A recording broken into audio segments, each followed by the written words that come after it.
and I saw the most incredible thing that I think I've ever seen in my life. And it had such a profound effect upon my view of the universe and the world that we live in, that I wish everybody could experience this. I saw come up out of the ocean, from beneath the surface of the sea, a huge disc-shaped craft about the size of a Midway-class aircraft carrier, which is tremendous in size. Even though that's one of our smallest carriers, or was then, it's still a huge, tremendously big object.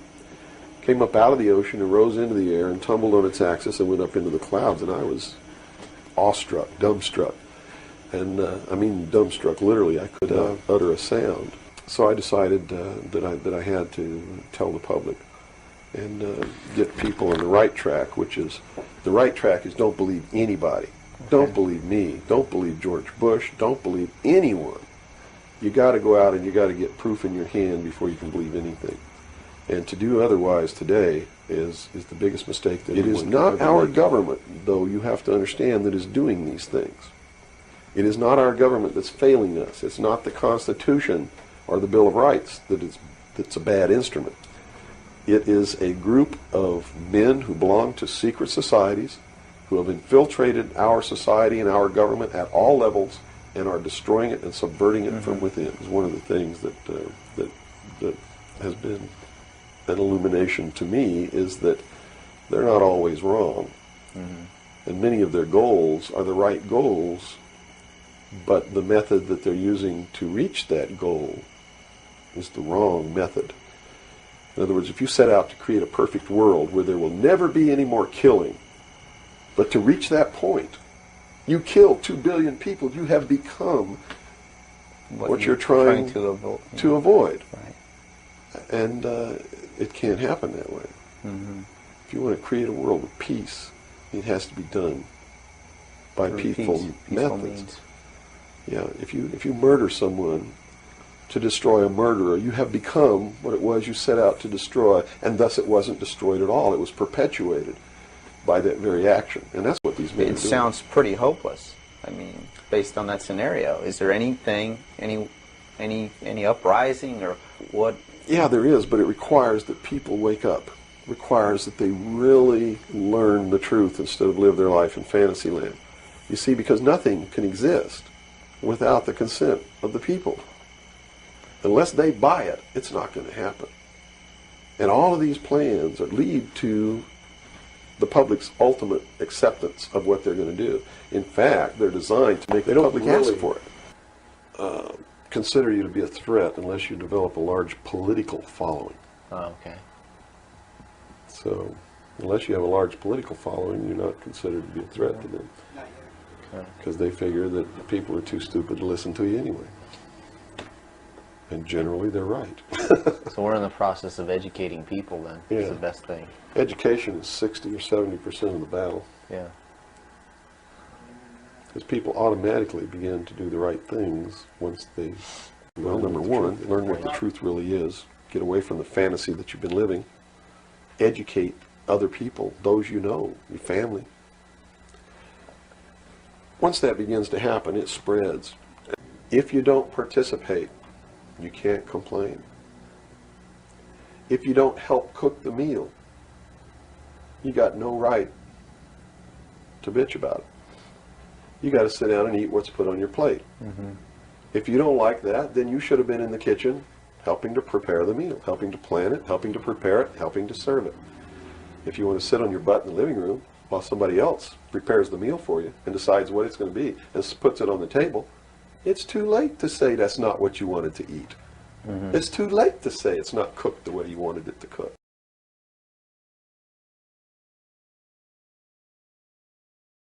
I did a lot of research on aliens and aliens.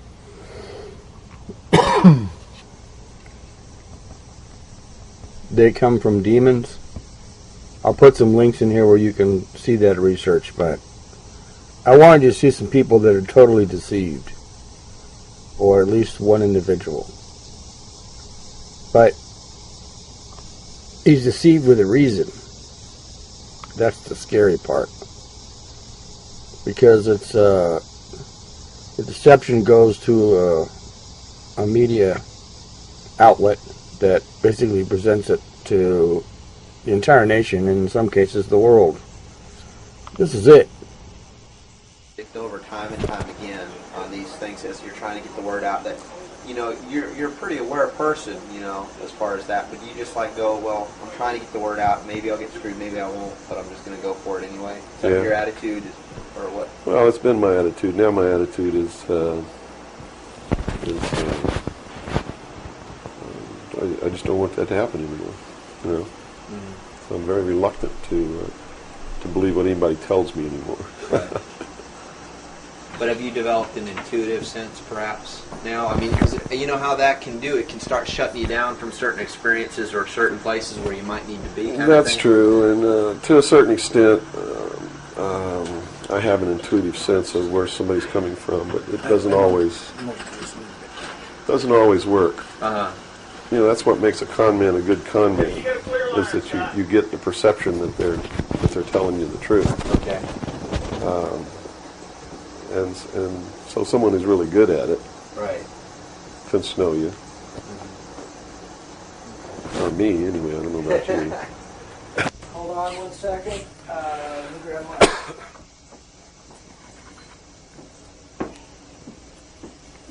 Yeah, you want to wipe your face or anything? Yeah, fine. You got it? Okay. You all right, Robert? Mm-hmm. Robert, you set? Yes, I am. Scott, you're set? Yes. Bill, you ready? Yep.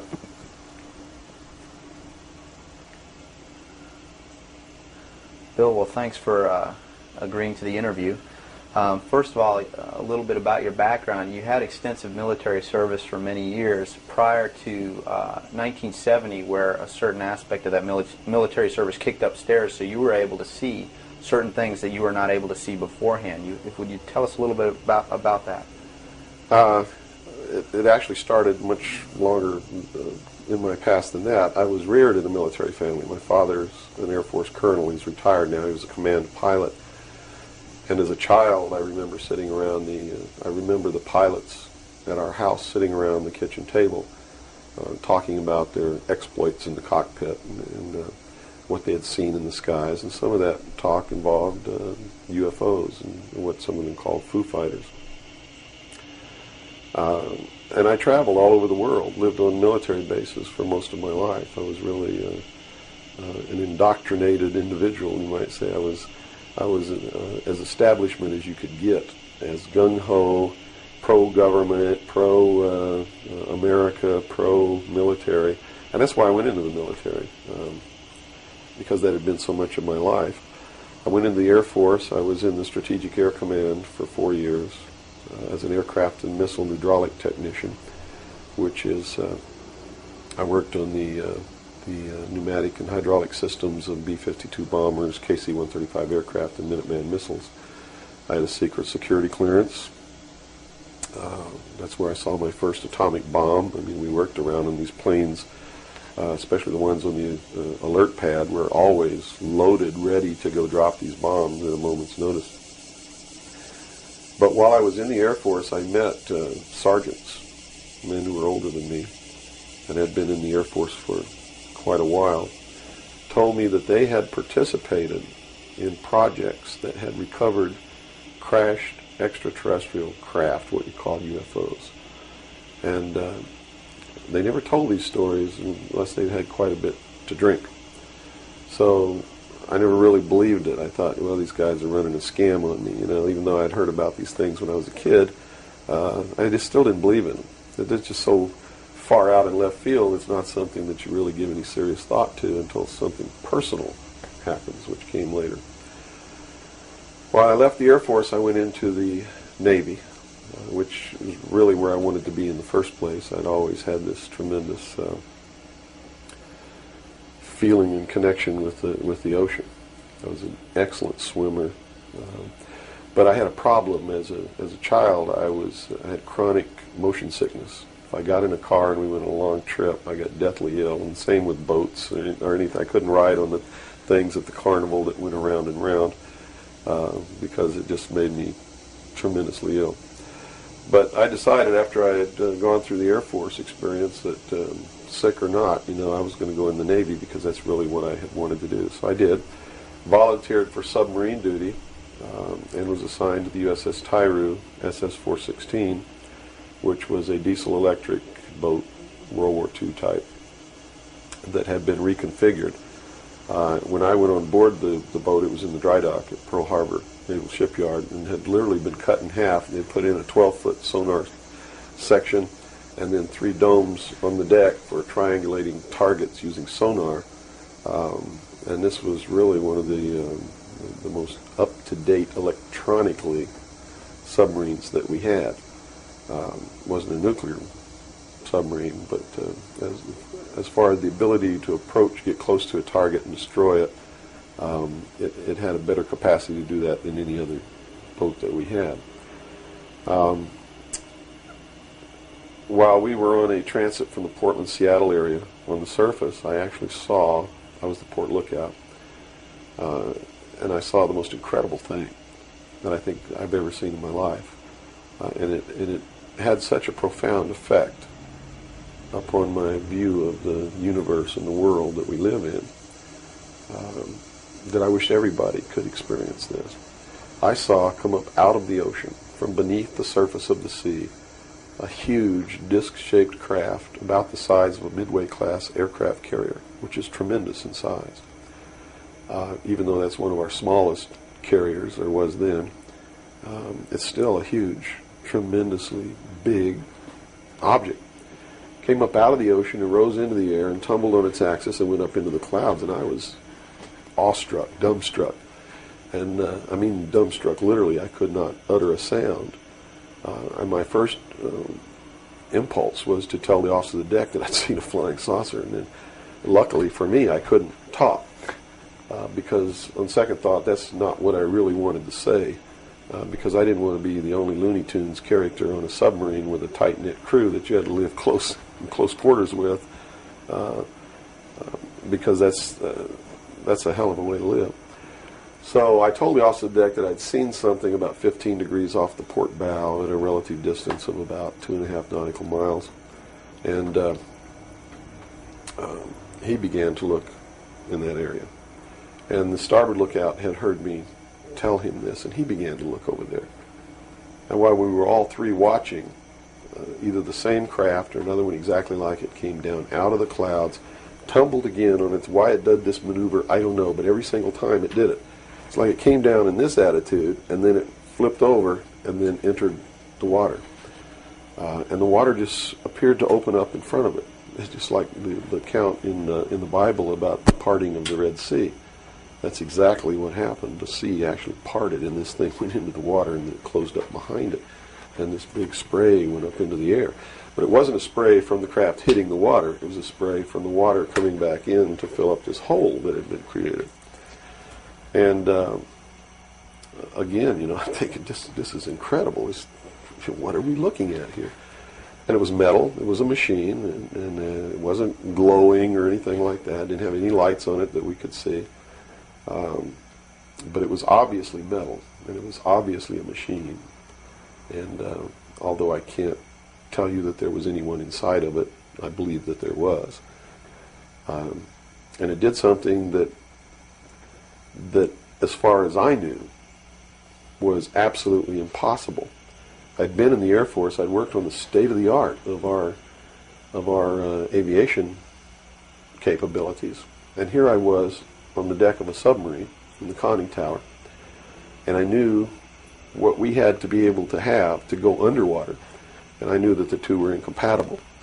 Here's something that came from under the water and flew in the air and performed maneuvers, and then came back down and interfaced with the water at tremendous speed and remained intact, which realistically it never touched the water. The water sort of magically opened up in front of it, but something had to interface with that water. Anything that we had that interfaced with the water in that manner would have been disintegrated. It's like hitting a brick wall. So I was looking at a technology that, as far as our laws of physics and what we knew at that time, didn't exist. This was in 1966. And Ensign Ball was as shocked as I was. He called the captain to the bridge. He came up with the chief quartermaster, who brought a camera. And we all stood there and watched this occur over and over again for about 10 minutes. And I still, to this day, don't know if it was the same craft or a whole bunch of different craft going in and out of the water. But it seemed like that there was a hell of a lot of traffic on that freeway right there. And we were watching it as we went by. We never changed course. We never lowered or increased our speed. We made no attempt to communicate or signal. We made no attempt to get closer. And eventually, it just stopped. We were told not to discuss it with anyone, not even amongst ourselves, which was incredible. I never had been told anything like that in my life. You can't talk about something.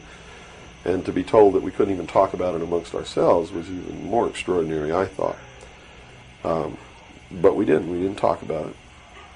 When we got to Pearl Harbor, all the time the chief quartermaster was taking pictures of this. So I know photographs were made.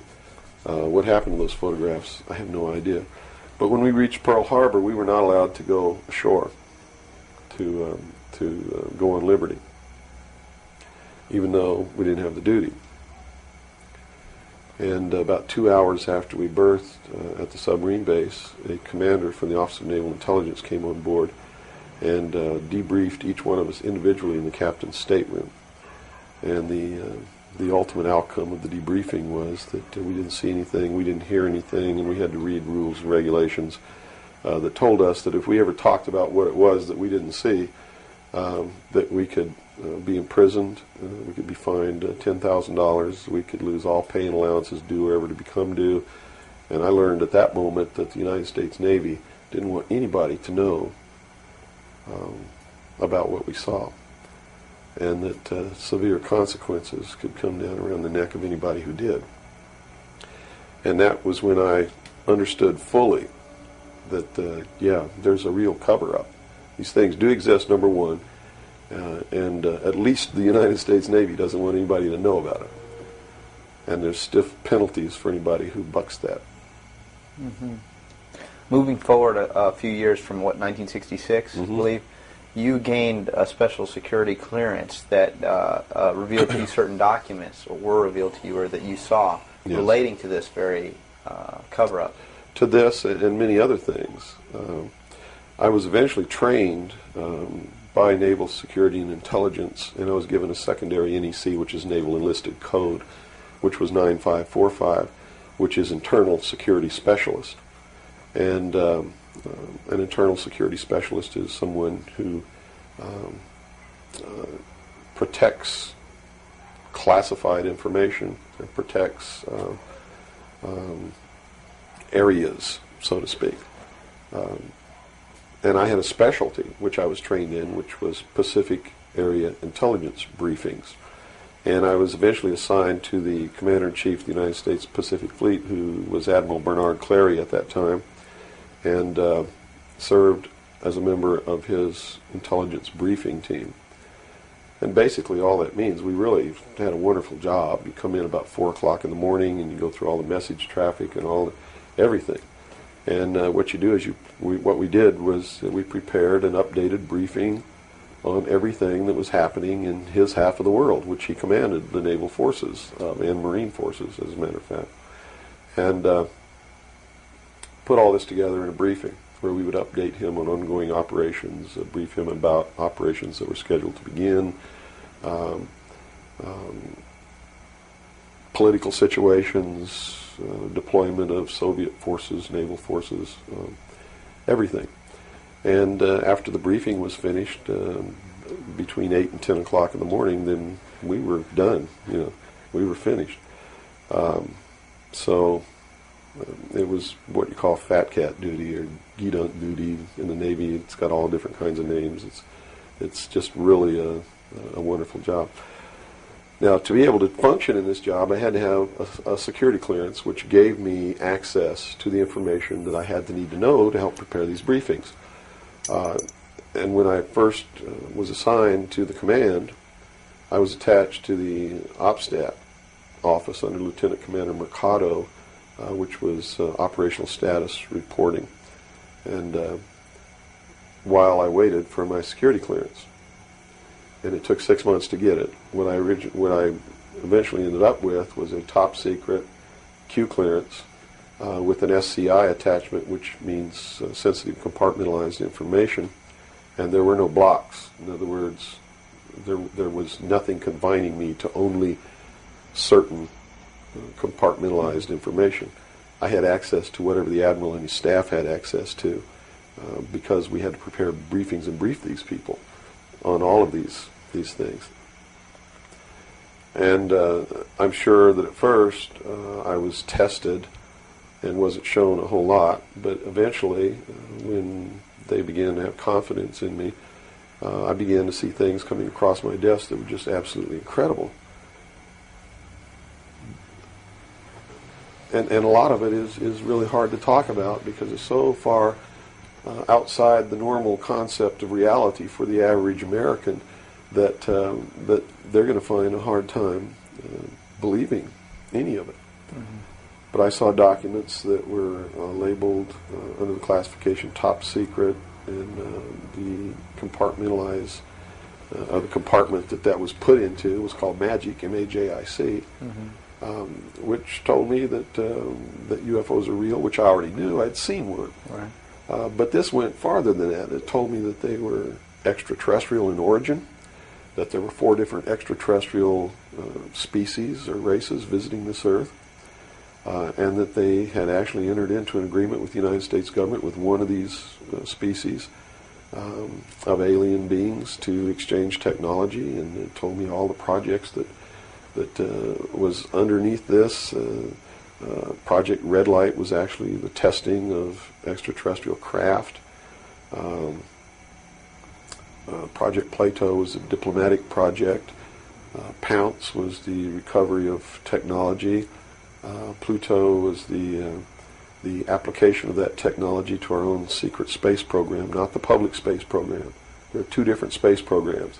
One is what the public gets to see, mm-hmm. Which is overseen by NASA, and the other one is a secret space program that nobody gets to see, which is really overseen by the Navy Department under specialized compartmentalized black projects, and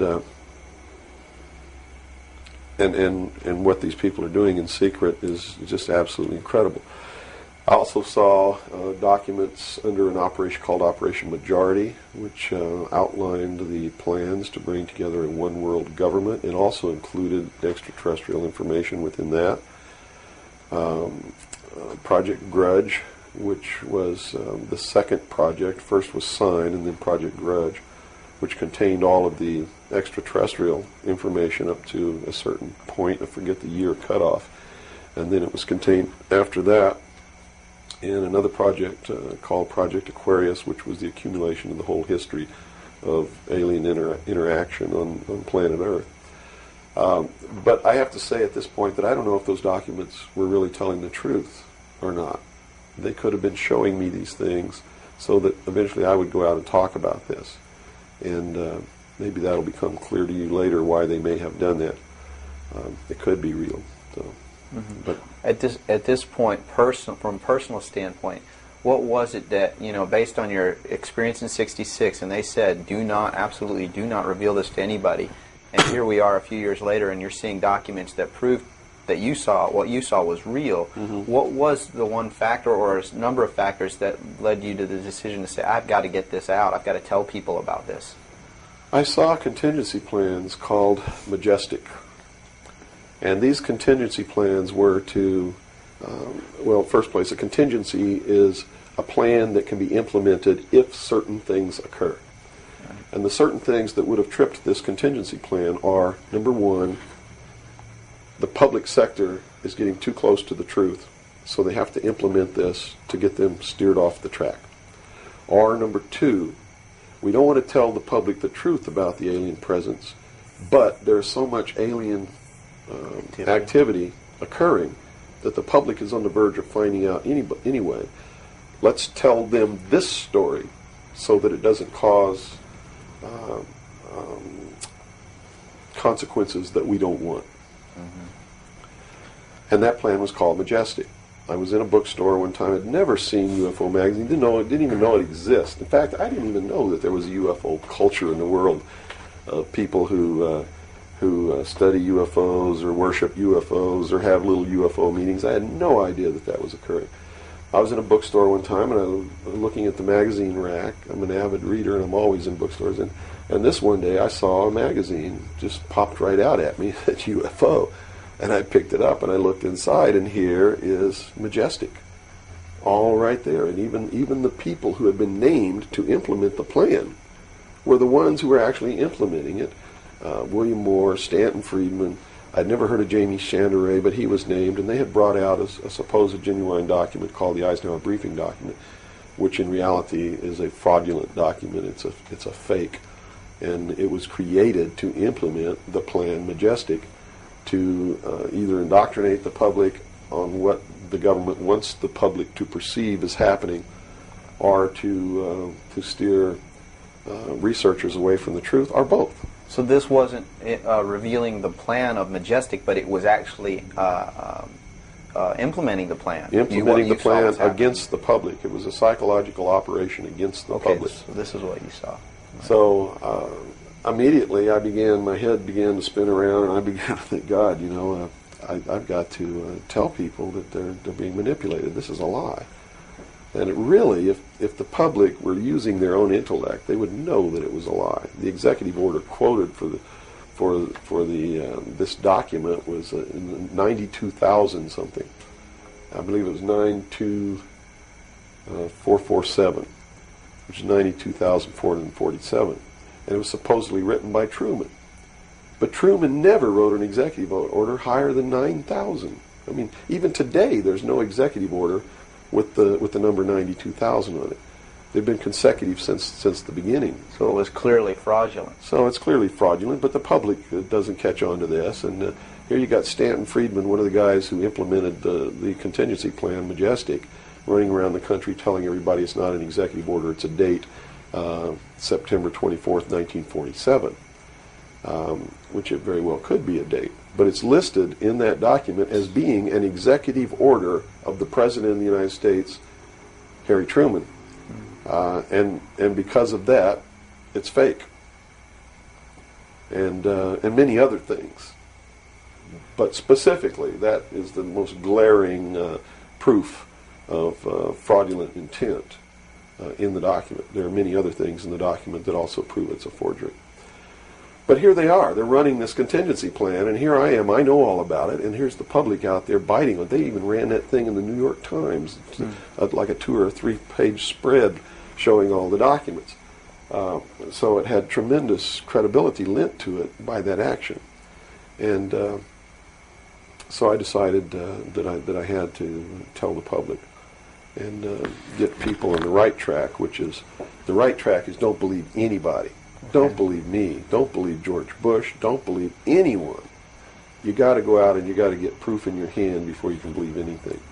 And to do otherwise today is the biggest mistake that anyone can ever make. You begin believing people, putting your trust in them, that they're telling you the truth. I guarantee you're going to take a ride on a roller coaster you don't want to be on. Mm-hmm. Now this controversy, and I say the very understatement controversy. Yes. It also is now extending, based on some things that you're revealing, into the Kennedy assassination. Yes, in the set of documents, which really was literally 2 or 3 file cabinets of documents, called Operation Majority, I saw documents which told me what happened in Dallas and why.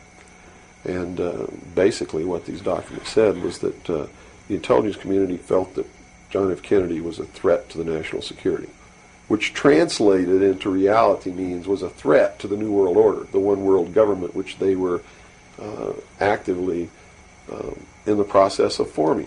Was there anything on record that indicated that he was out to... things that he did would threaten that New World Order? Oh, absolutely. He had written an executive order. I don't remember the exact number now, but it's available to anybody that wants to go look it up. He had written an executive order ordering the printing of United States notes.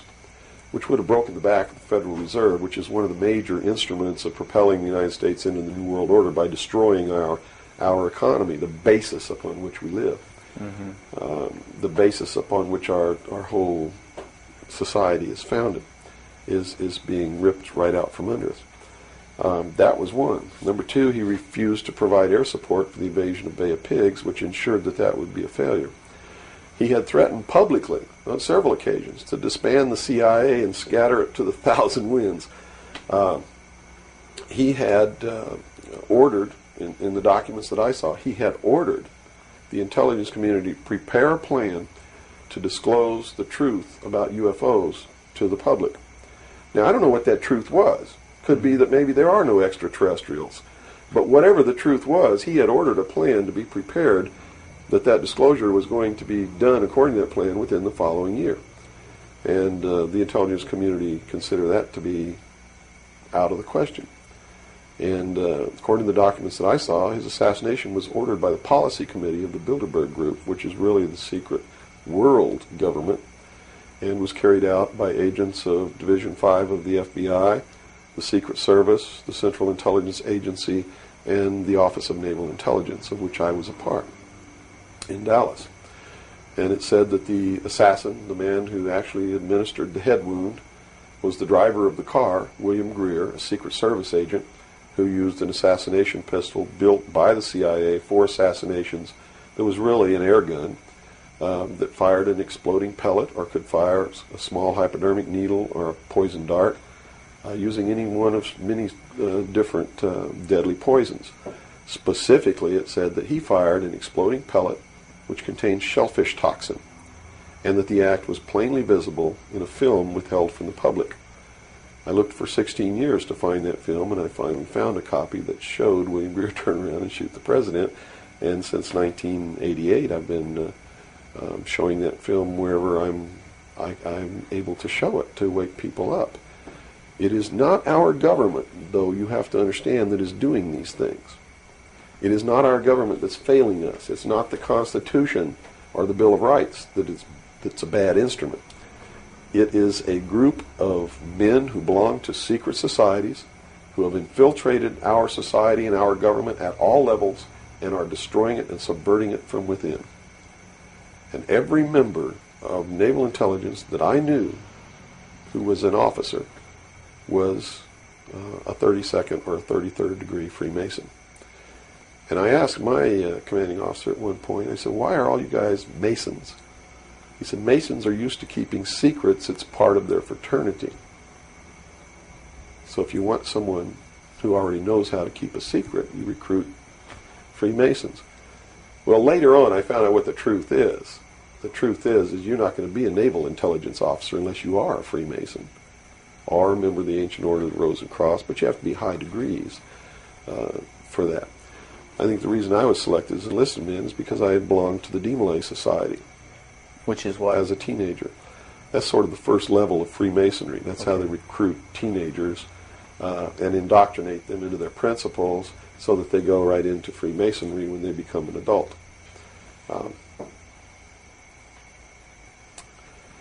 So basically that's the story. Yeah. Okay. Well, based on the information that you're revealing, which would seem to be equally or if not more of a threat than what Kennedy was originally planning on doing, is actually revealing the underlying cause of all of this. Why is it that you are here today, or how is it that you are here today and you're not, conveniently taken away and put in a padded cell somewhere so that you can't speak of these things? Well, I really don't know the true answer to that question, because you would have to ask them to find out why they haven't done anything. But I can tell you this. I began to reveal information in 1976, and I was physically attacked on 2 occasions. My skull was caved in. That's what all these scars are here. On the second attack, I lost my leg. They visited me in the hospital. They had no intention of killing me. They were delivering a message to me. Shut up. And that was the message that came through loud and clear. And 2 men who identified themselves with identification cards who belonged to the Defense Investigative Service, which is really the Defense Intelligence Agency, asked me if I was going to shut up or they were going to have to to do it right. And I told him, I said, you don't have to worry about me. I'm going to be a good little boy for the rest of my life, and yeah, I'm going to shut my mouth. And I did for 16 years. Kept silent until I saw this UFO magazine in a bookstore, which indicated that they had implemented the contingency plan called Majestic. But if you want to know what I think the reason is, I believe that there are several. One, they've had a plan that's been in force since the 40s to debunk, ridicule, destroy anybody who ever talks about these subjects. And the public has been thoroughly indoctrinated that if you talk about any of these things that I'm talking about, you're just another nut. So the public, by and large, doesn't pay any attention to it. So in that sense, I'm not a threat. If the president had come on television and said, hey, this is what's going on, then they would have listened and they'd pay attention to it. But people like me, they perceive me as being just another loony bin, fruitcake, nut, which I assure you I'm not. But that's the perception that they've been brainwashed into believing. And so that's what they believe. Number two, I'm so much in front of the public from the very beginning when I began to talk. And that's how I protected myself, or at least that's what I thought would protect me, and so far it's proven to be right, was that if I got literally in front of the public overnight, in front of a large public, that they wouldn't do anything to me because it would substantiate what it was that I'm saying. And they certainly don't want to do that. It would also create a martyr, and martyrs create tremendously dangerous political movements that they don't want that either. So literally within a 24-hour period, I spent $27,000 mailing a thick packet of information all over the world to people I'd never heard of, didn't know. We went down and got some mailing lists and just mailed this stuff all over the world.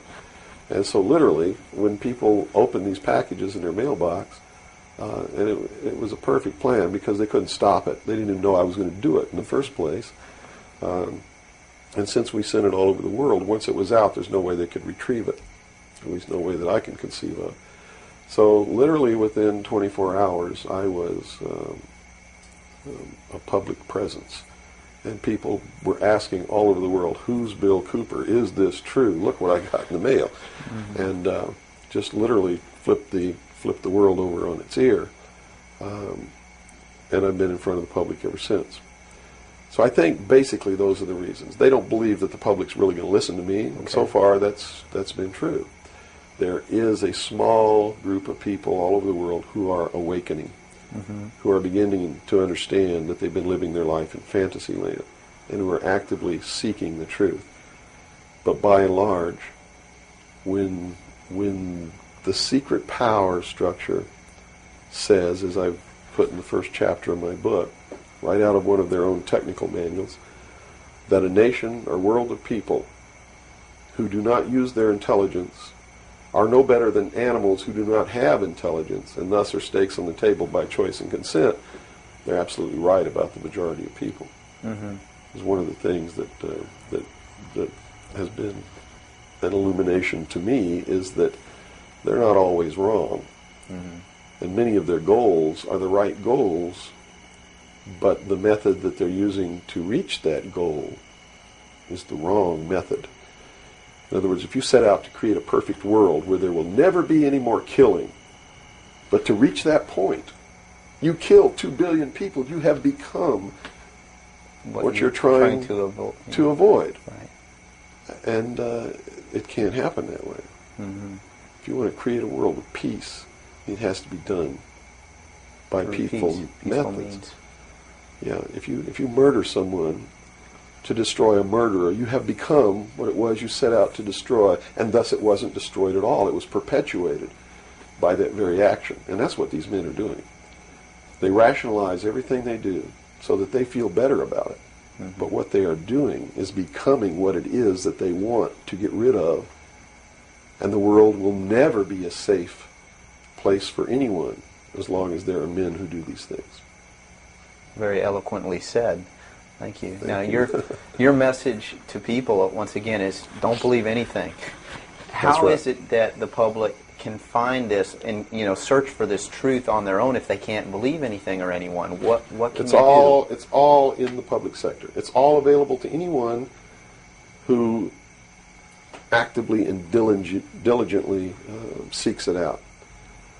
Everything that's in my book, Behold a Pale Horse, is everything in here, all the documents that are in here, everything that's in this book is in the public domain. Can be substantiated? Yes, and I intentionally wrote this book not using anything that wasn't available to the public to show people that, yes, if I can find this information, so can you. I have tons of stuff that's not available to the public. But as you can see by reading this book, you don't need that stuff because it's what you need is available to you. Public libraries are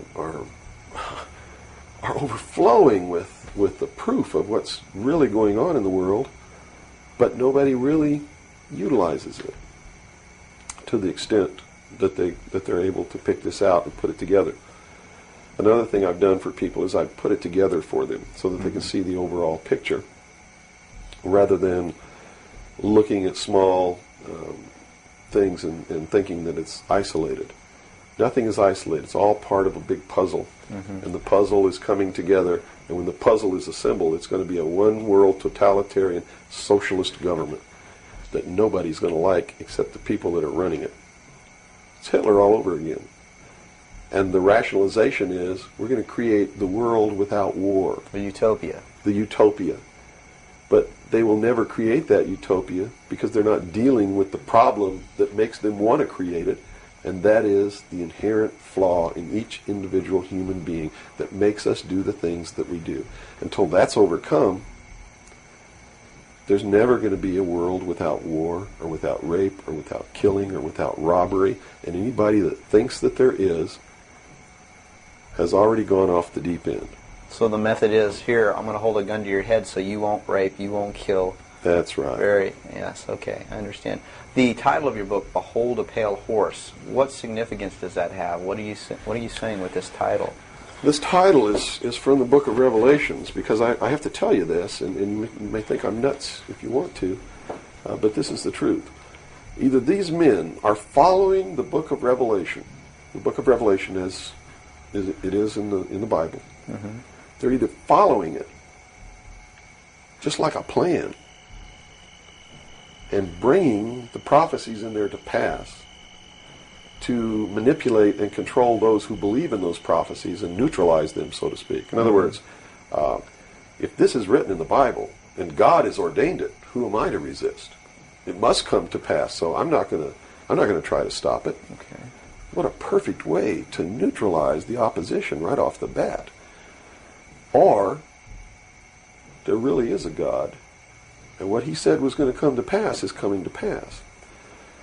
And I named this, Behold a Pale Horse, from chapter 13 of the book of Revelations. The fourth horseman of the apocalypse is the pale horse. And I looked, and behold a pale horse, and his name that sat upon him was Death, and hell followed with him.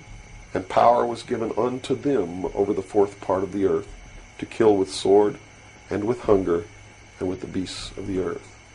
And that is taking place now today. The fourth horseman is riding across the world now. That's what AIDS is all about. That's what all these little brush fire wars all over the world are all about. That's what's happening. That's why cancer cures are suppressed. Is because they fully intend to kill a minimum of 2 billion people by the year 2000. AIDS is an invention of man. It is not a natural disease, and it has been implemented and placed into the population as a population control. And when they did it, they had the cure before they did it. And when they deem that enough people have died or been killed, they will say, we have a cure for AIDS. And everybody will be called to report to some place to get an inoculation, which is going to do two things. One, it's going to stop AIDS in its tracks, and number two, it's going to implant a device which will be able to be used to track each individual person and maybe even to control those people. And that's what the pet implant program is all about. It's not about finding lost pets. They don't give a damn about pets, and they would never put a satellite in orbit to find a lost pet, but yet there's a satellite up there that they're using to find pets that have been implanted with these devices. They're testing this program on pets that's going to be used in human beings. And in the Los Angeles Times in 1989, they ran an article. It was 10 forecasts for the coming decade, was the title of the article. I have a copy of it in my research center. And number 5, I believe it was number 5, in those 10 forecasts for the coming decade was chemical or electronic implants to control individual behavior on a 24-hour basis, unquote. So it's not hidden at all. It's there for anybody who wants to look. But nobody's looking. Nobody's looking.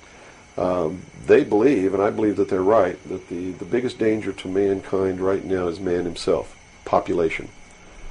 A study in 1957 told them that by 1990 the world population would double. In 33 years. Can you imagine that?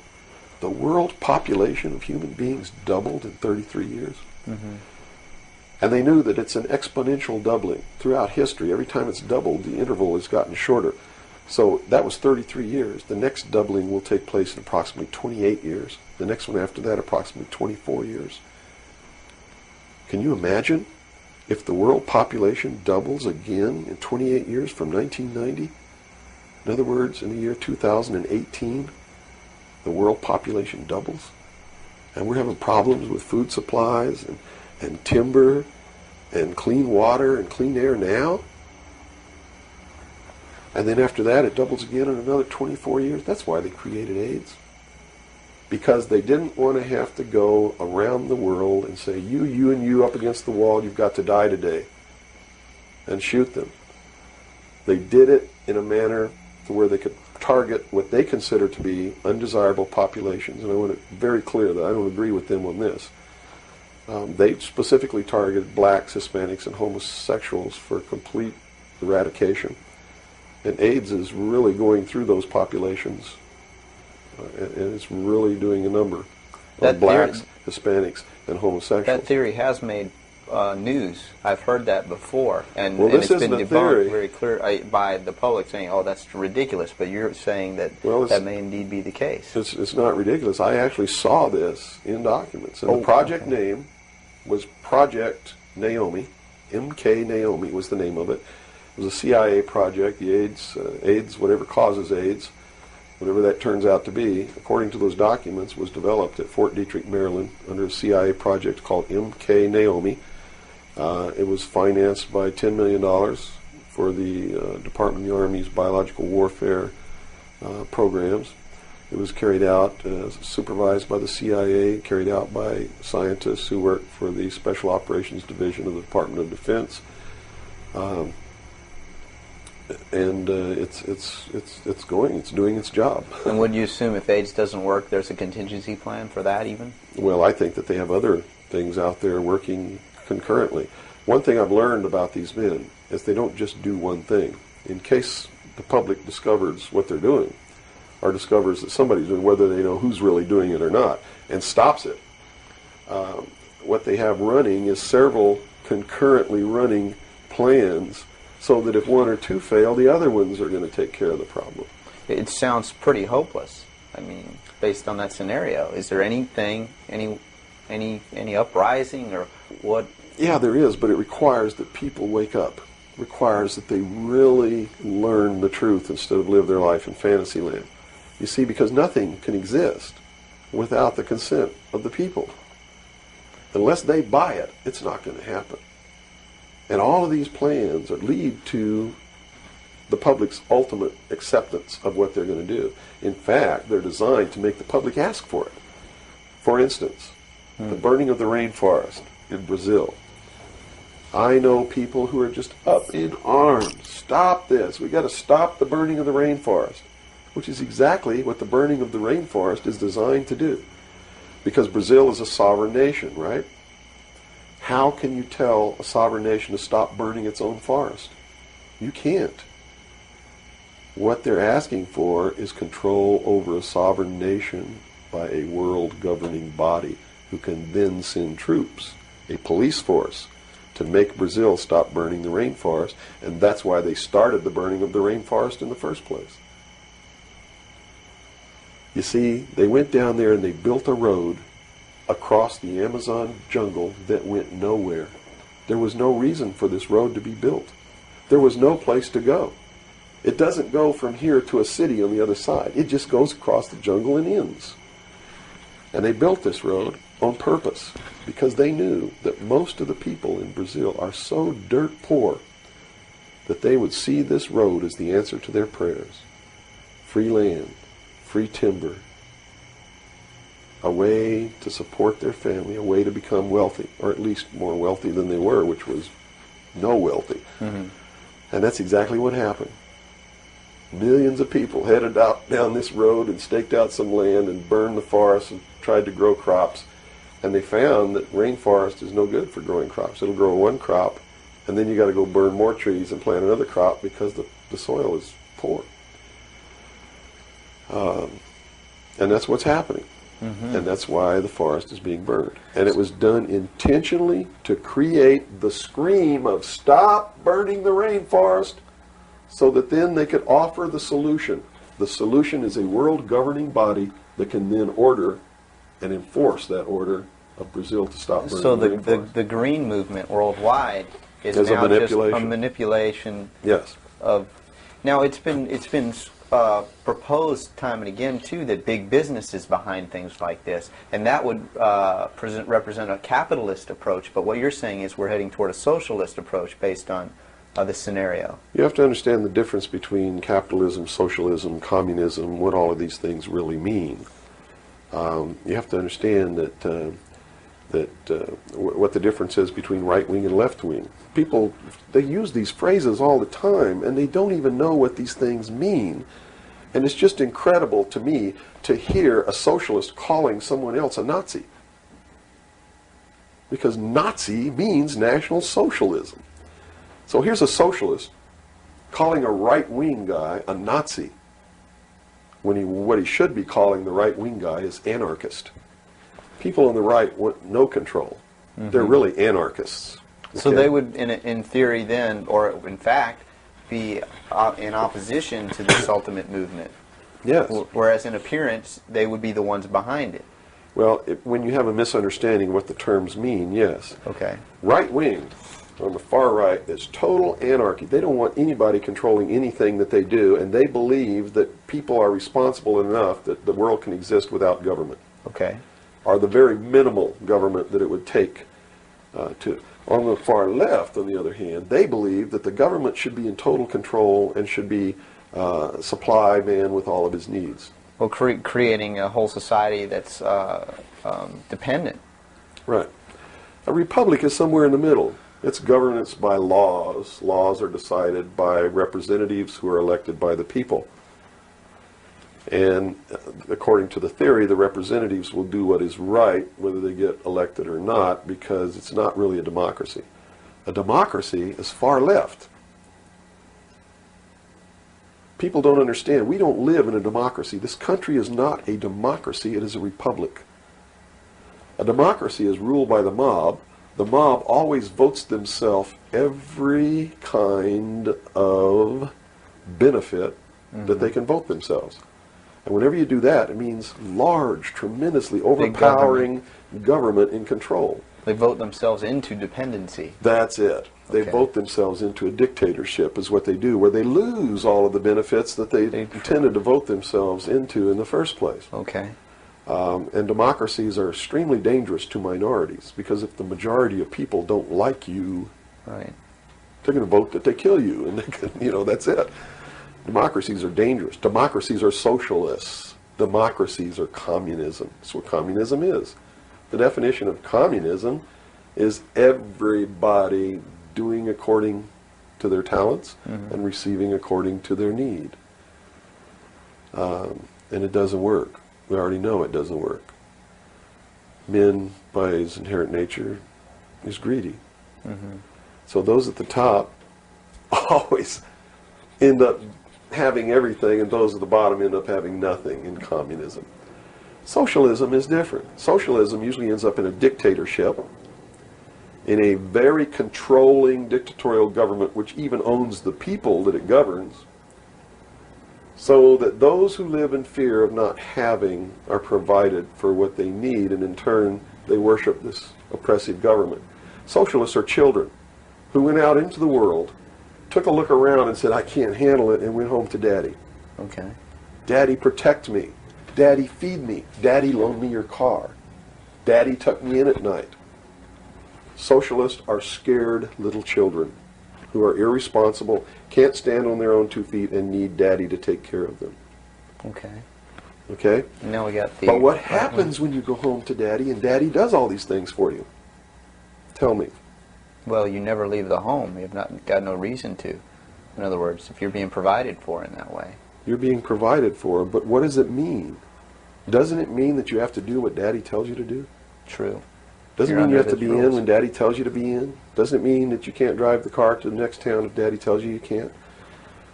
Doesn't it mean that if Daddy tells you to take out the trash, you better take out the trash? Are you beginning to understand the concept? When you ask for favors from Daddy, you have to give up freedom in return.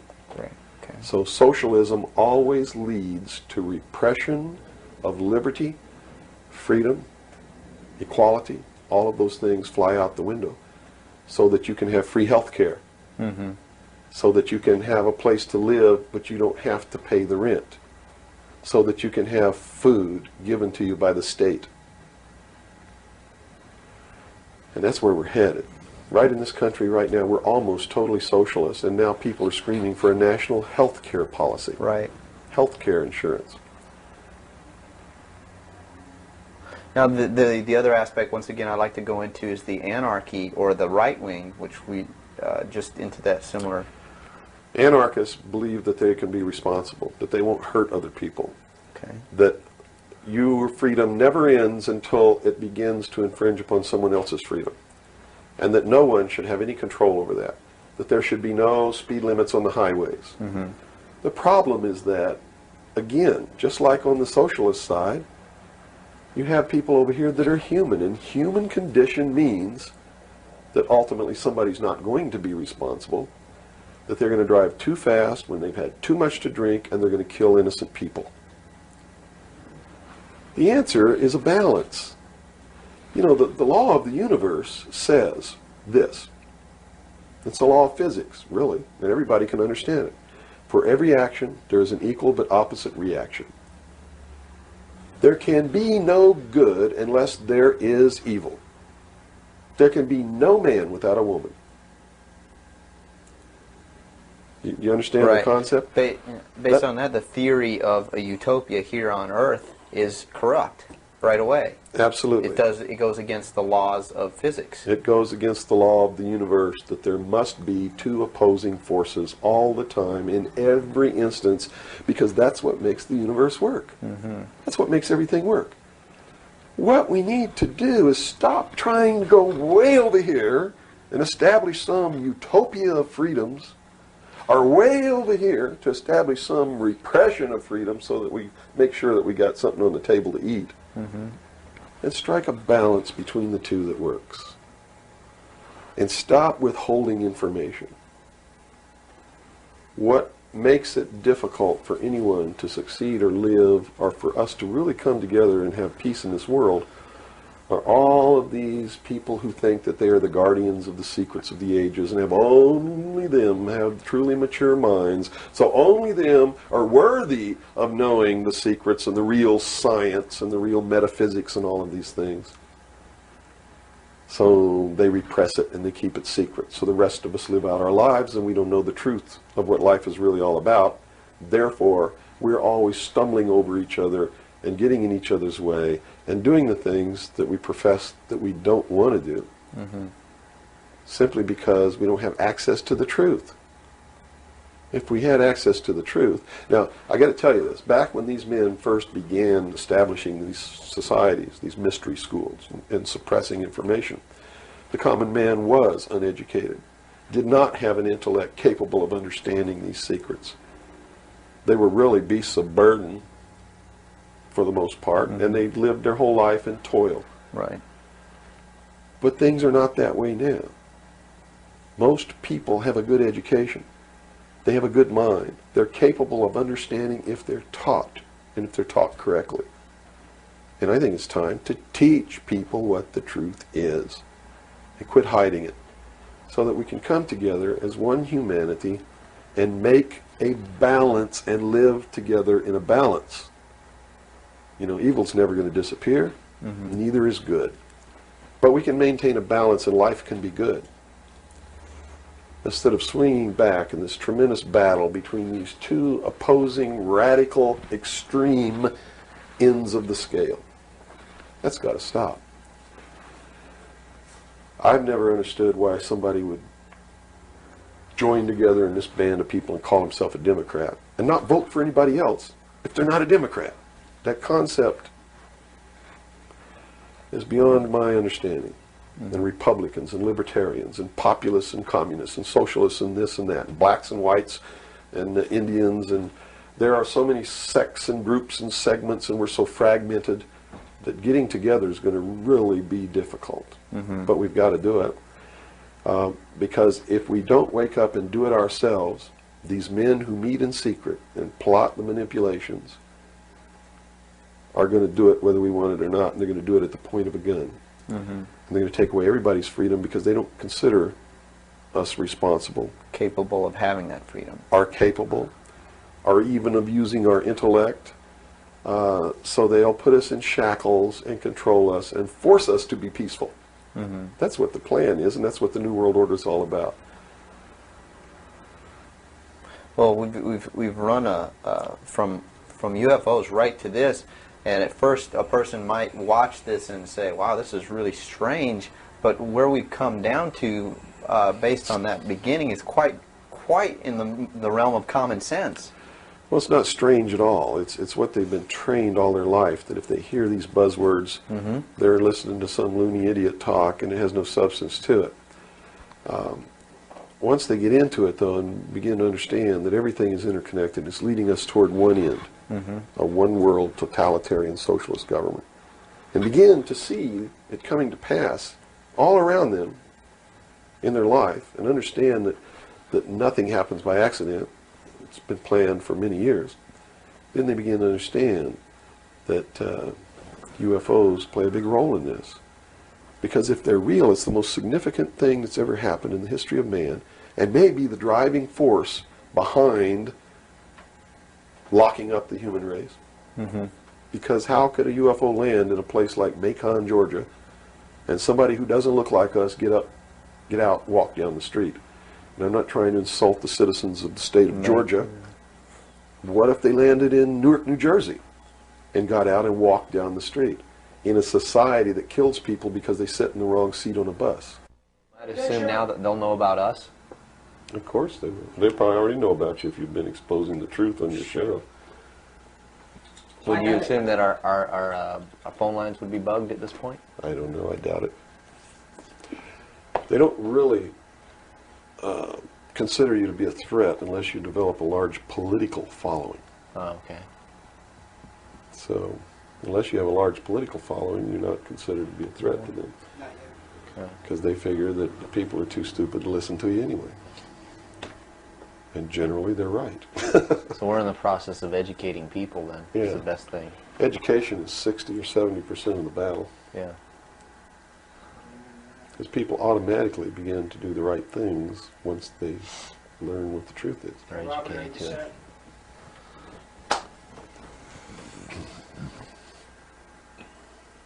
Yeah. No, hold on. Okay, I got it. Ready? Ready. Okay, go ahead. Let's go back into the Kennedy situation here. Now, the Warren Commission was highly publicized. All the things that went on there. I was shown a videotape just yesterday of was it a Zapruder film? It is the Zapruder. Okay, and it clearly showed to me that a number of things. One in which that the film was obviously tampered with. Absolutely. but not tampered with to the point where I couldn't tell that the driver of the limousine was pulling a gun, or what appeared to look like a gun, around his shoulder and shooting President Kennedy in the head. That caused his head to snap back. Did the Warren Commission see this? It seems so. The Warren Commission never looked at the Zapruder film, ever.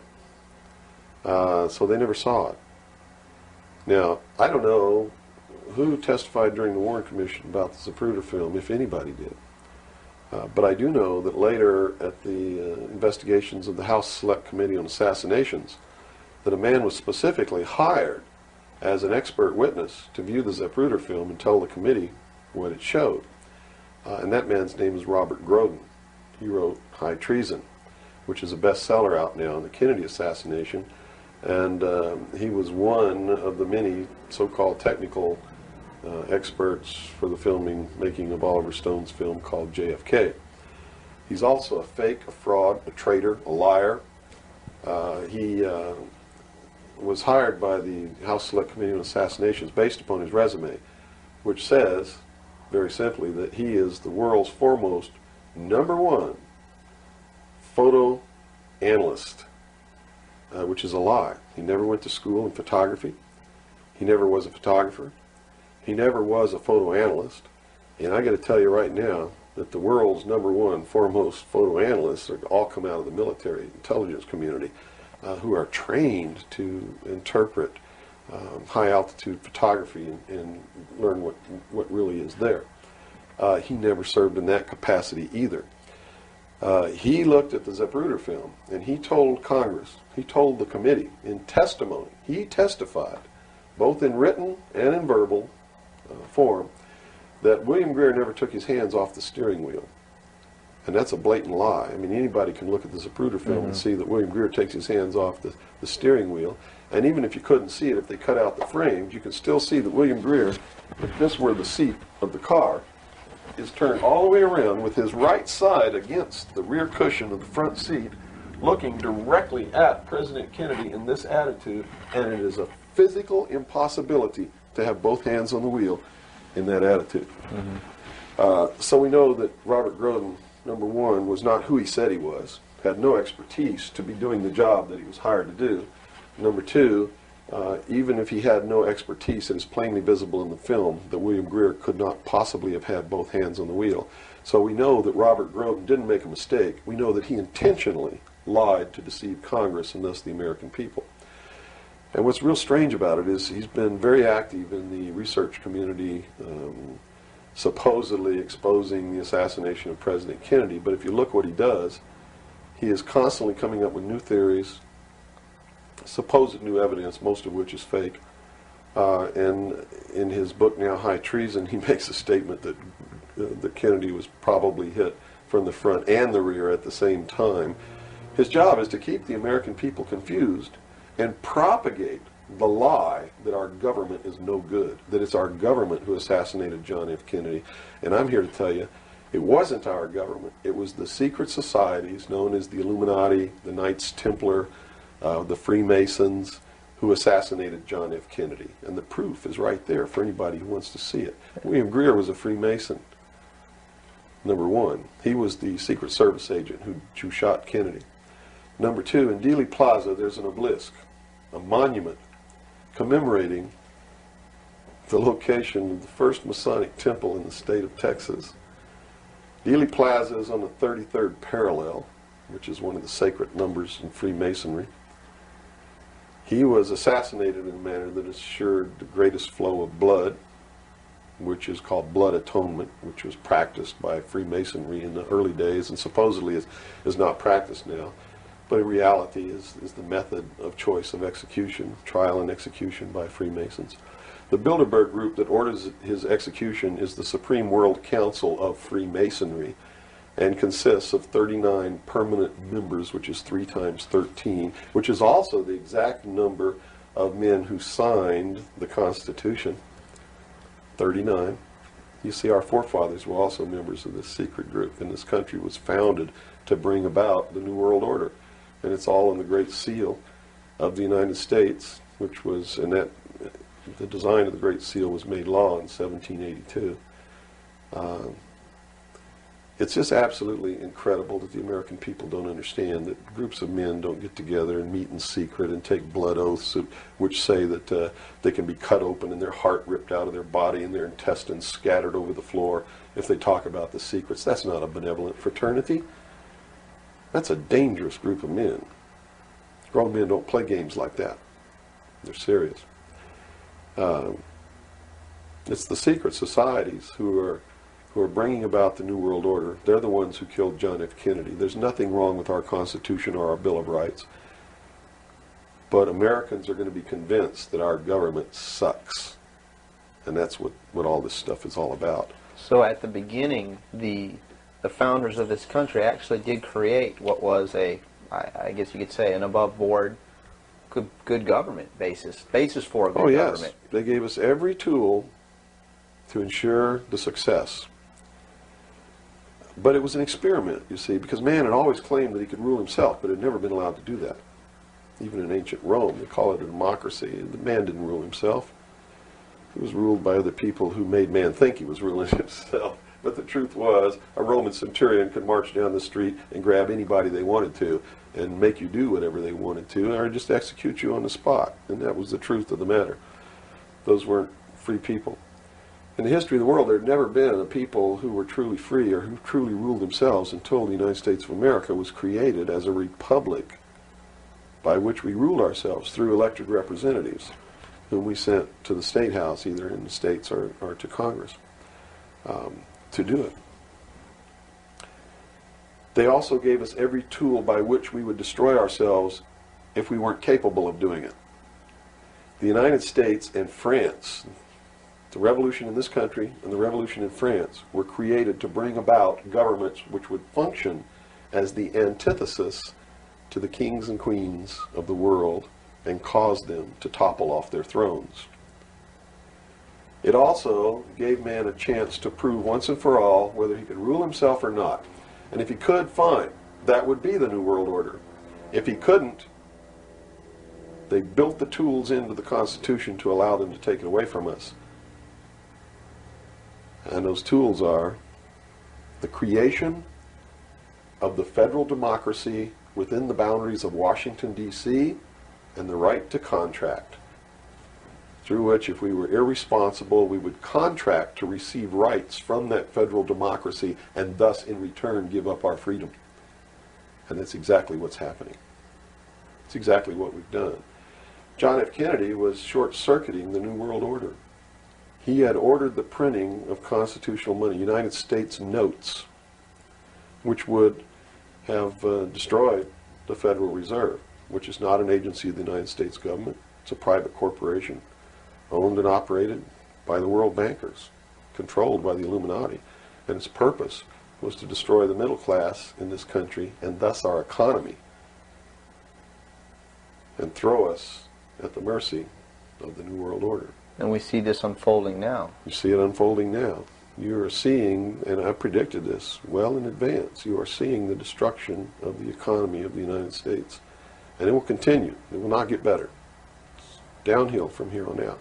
Unless we nationalize the Federal Reserve, lock up the criminals who own it, cancel the debt, which will then bankrupt the Illuminati, which is exactly what we ought to do, print constitutional money, which cannot be usurped, which cannot lead to our destruction, and go back to what we're supposed to do, and quit contracting for benefits. We're escaping from the laws of nature, and there's a terrible consequence for that. Mm-hmm. Terrible consequence. We have to function within the laws of nature. You can't contract for somebody else to keep you alive. You have to be responsible within your life to keep yourself alive. Mm-hmm. And if you can't do it, then you have to die. That's the law of nature. You see. Kennedy also did a lot of other things. I mean, he was a believer in the Bible. These men who are bringing about the New World Order don't believe in the God of the Bible. They believe in the God of light, Lucifer, the angel of light, who was flung down to the earth and became the Lord of the world. That's their God. That's why everything they do goes against what people know to be the right thing to do. They believed that man was held prisoner by a vindictive, cruel God named Jehovah in the Garden of Eden. And that Lucifer, through his agent Satan, set man free from the bonds of ignorance to which he was chained to the Garden of Eden, and thus brought the gift of intellect, wisdom, to man, and thus is the true benevolent God. And man, with his intellect and his wisdom and his knowledge, will create technology which will elevate man to the position of God. And all this is allegorical. Don't take the story literally, you see, because it's all allegorical. They believe that intellect, reason, is the light, is the true God,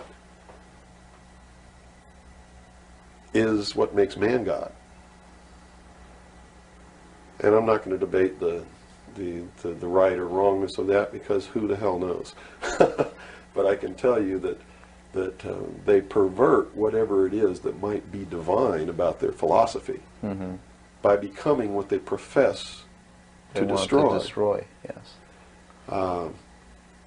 And so, in their zeal to bring about the New World Order, they destroyed the political will of the nation when they assassinated John F. Kennedy, which has furthered their goals, because it made a lot of people feel so helpless that, God, if they can kill the president, who am I? You know, what can I do? I'm just one lonely, helpless person. So they quit voting. They abdicated their power.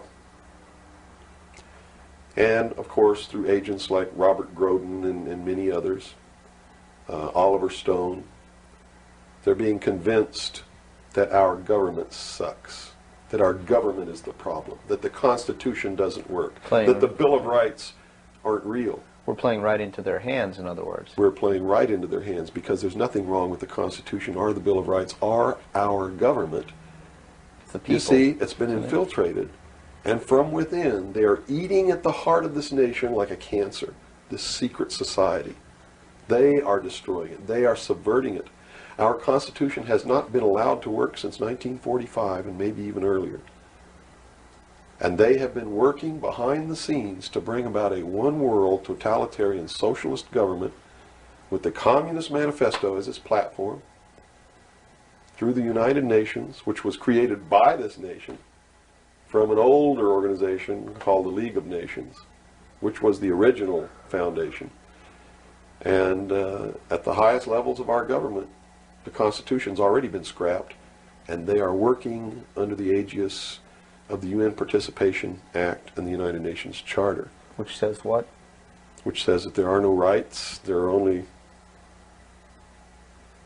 what you call privileges. And privileges can be granted or taken away at will by the state. Quite frightening scenario. It's a very frightening scenario, and people better wake up to the fact that unless they wake up and do something about it now, there's only going to be one alternative. And that's either take up arms, restore the Constitution, and the blood will run in the streets of America, or reach down and put the shackles around your own feet and march off into slavery peacefully.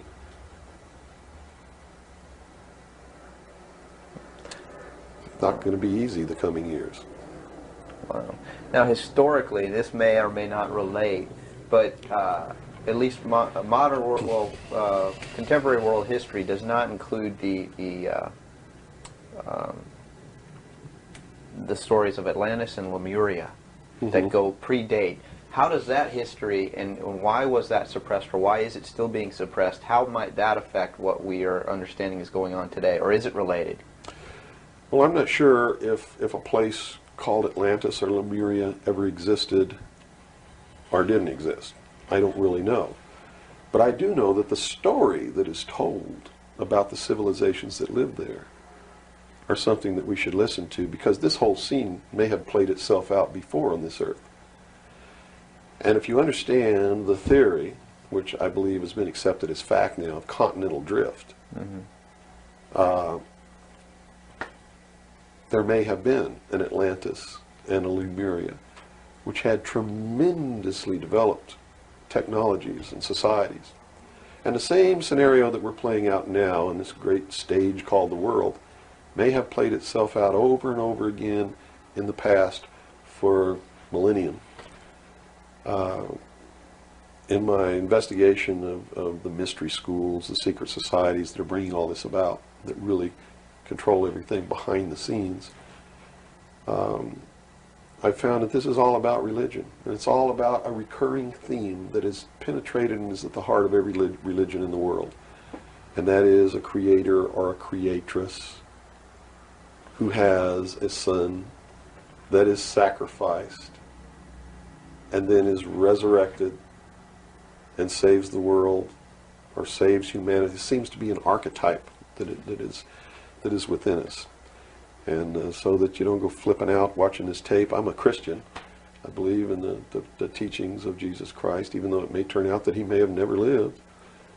The scene, it doesn't matter. When you read his words, and you can go back through history and find these are the same words that were spoken by every Savior that there ever was, are the most beautiful, most profound, most affecting words that have ever been spoken on the face of this earth. And when I get down and almost get to a point of hopelessness, I just go read the Sermon on the Mount. And I come back up again. Because in the end, it's not going to matter whether Jesus ever lived or didn't live. The story is real. And it's within all of us.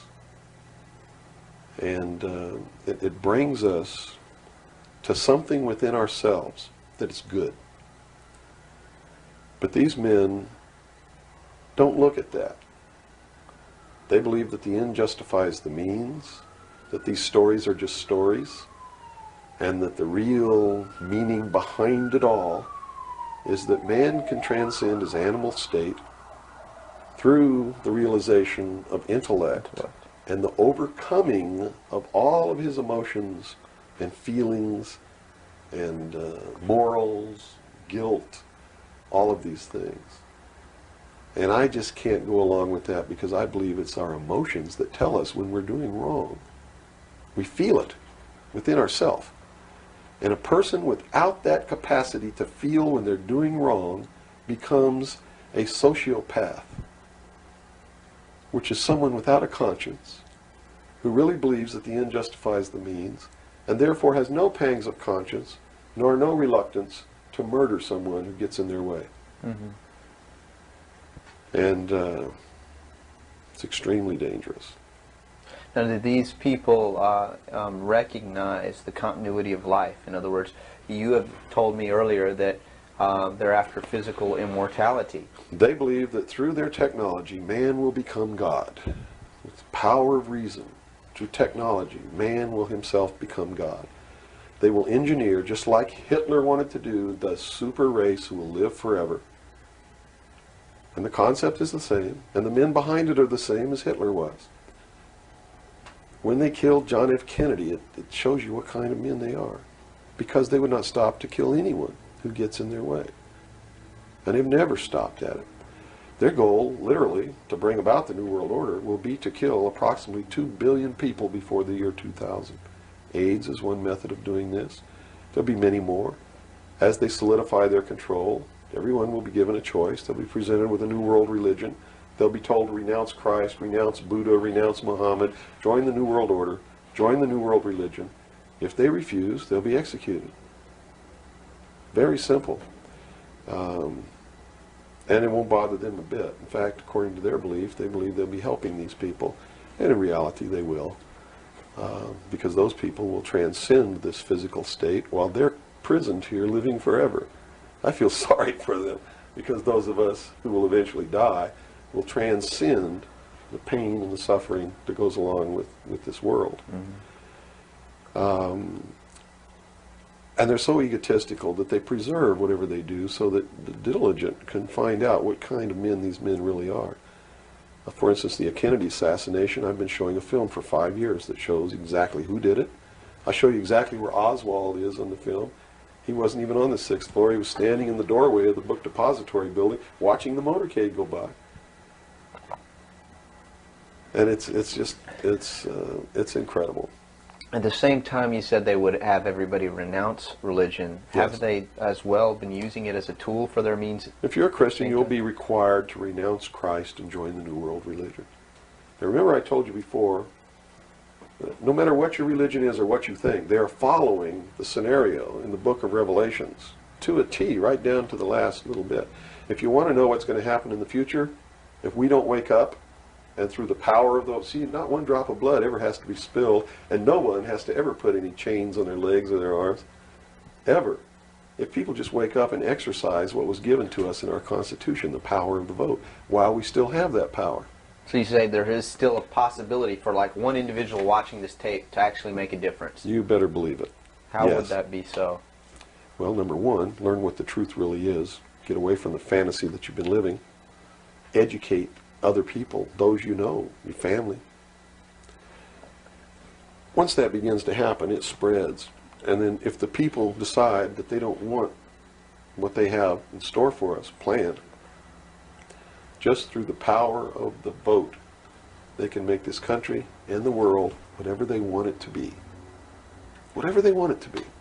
And there are no limits on that, except to understand that you can never make everything all right, and you can never make everything all bad. Both must exist, and we must maintain a balance. And we must become responsible. If each individual on this earth learned to walk in a divine state of grace, responsible for themselves, their family, their city, their state, their country, and for the world, And to the laws of nature? and to the laws of nature, and actively participate in solving the problems of yourself, your family, your city, your state, your country, and the world, there could never be a group of men meeting behind closed doors in secret that could ever control anybody.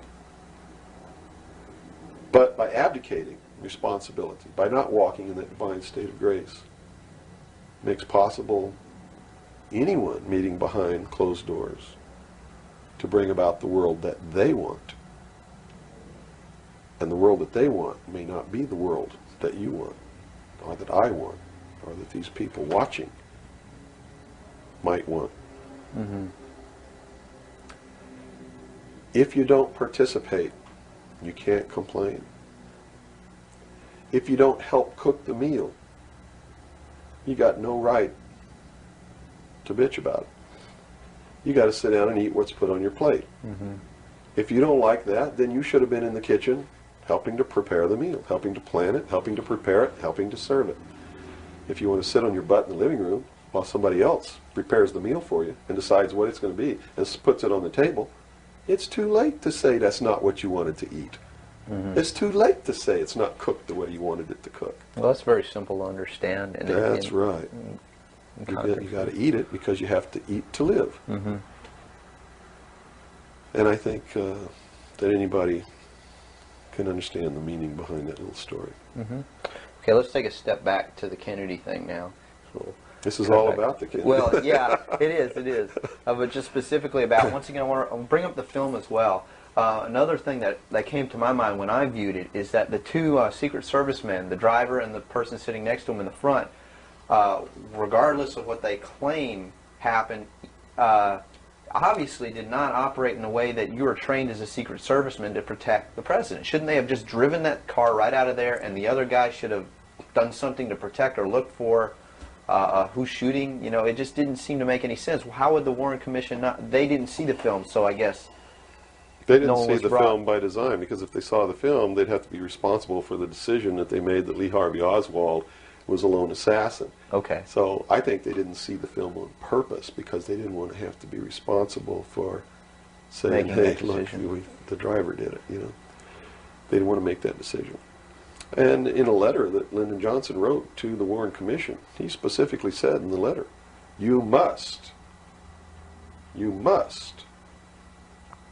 quickly identify Lee Harvey Oswald as acting alone with no conspiracy so that America can get back to business. Was Lyndon Johnson acting on behalf of the secret society, or was he of concerned course. with... He had to know all about it and approve of it because he was going to be the new president. And the new president would be in charge of the investigation. How high see? up a government official do you have to be before you're briefed of this you know, the total of all the things that are going on, the reality behind them. Well, you have to understand that nobody exists on a high level in government who's opposed to the New World Order. Nobody. Our government has literally been infiltrated, and there's a cancer within our government destroying it, eating it, nibbling away at it, hacking off its limbs. And you said this started in 1945? 1945 What was were the events? when the overt destruction began to occur, when Truman signed the UN Participation Act and the United Nations Treaty. It actually began long before that, when these secret societies began to infiltrate the government and appoint their members to important posts. Infiltration is easy. If one gets in, he can then appoint and hire others to replace people who are not members below him. So now we've had over 50, almost 50 years of this going on. At least. I believe that it started back probably 1913, 1917, when the Federal Reserve Act was passed, when the Council on Foreign Relations became a reality in this country.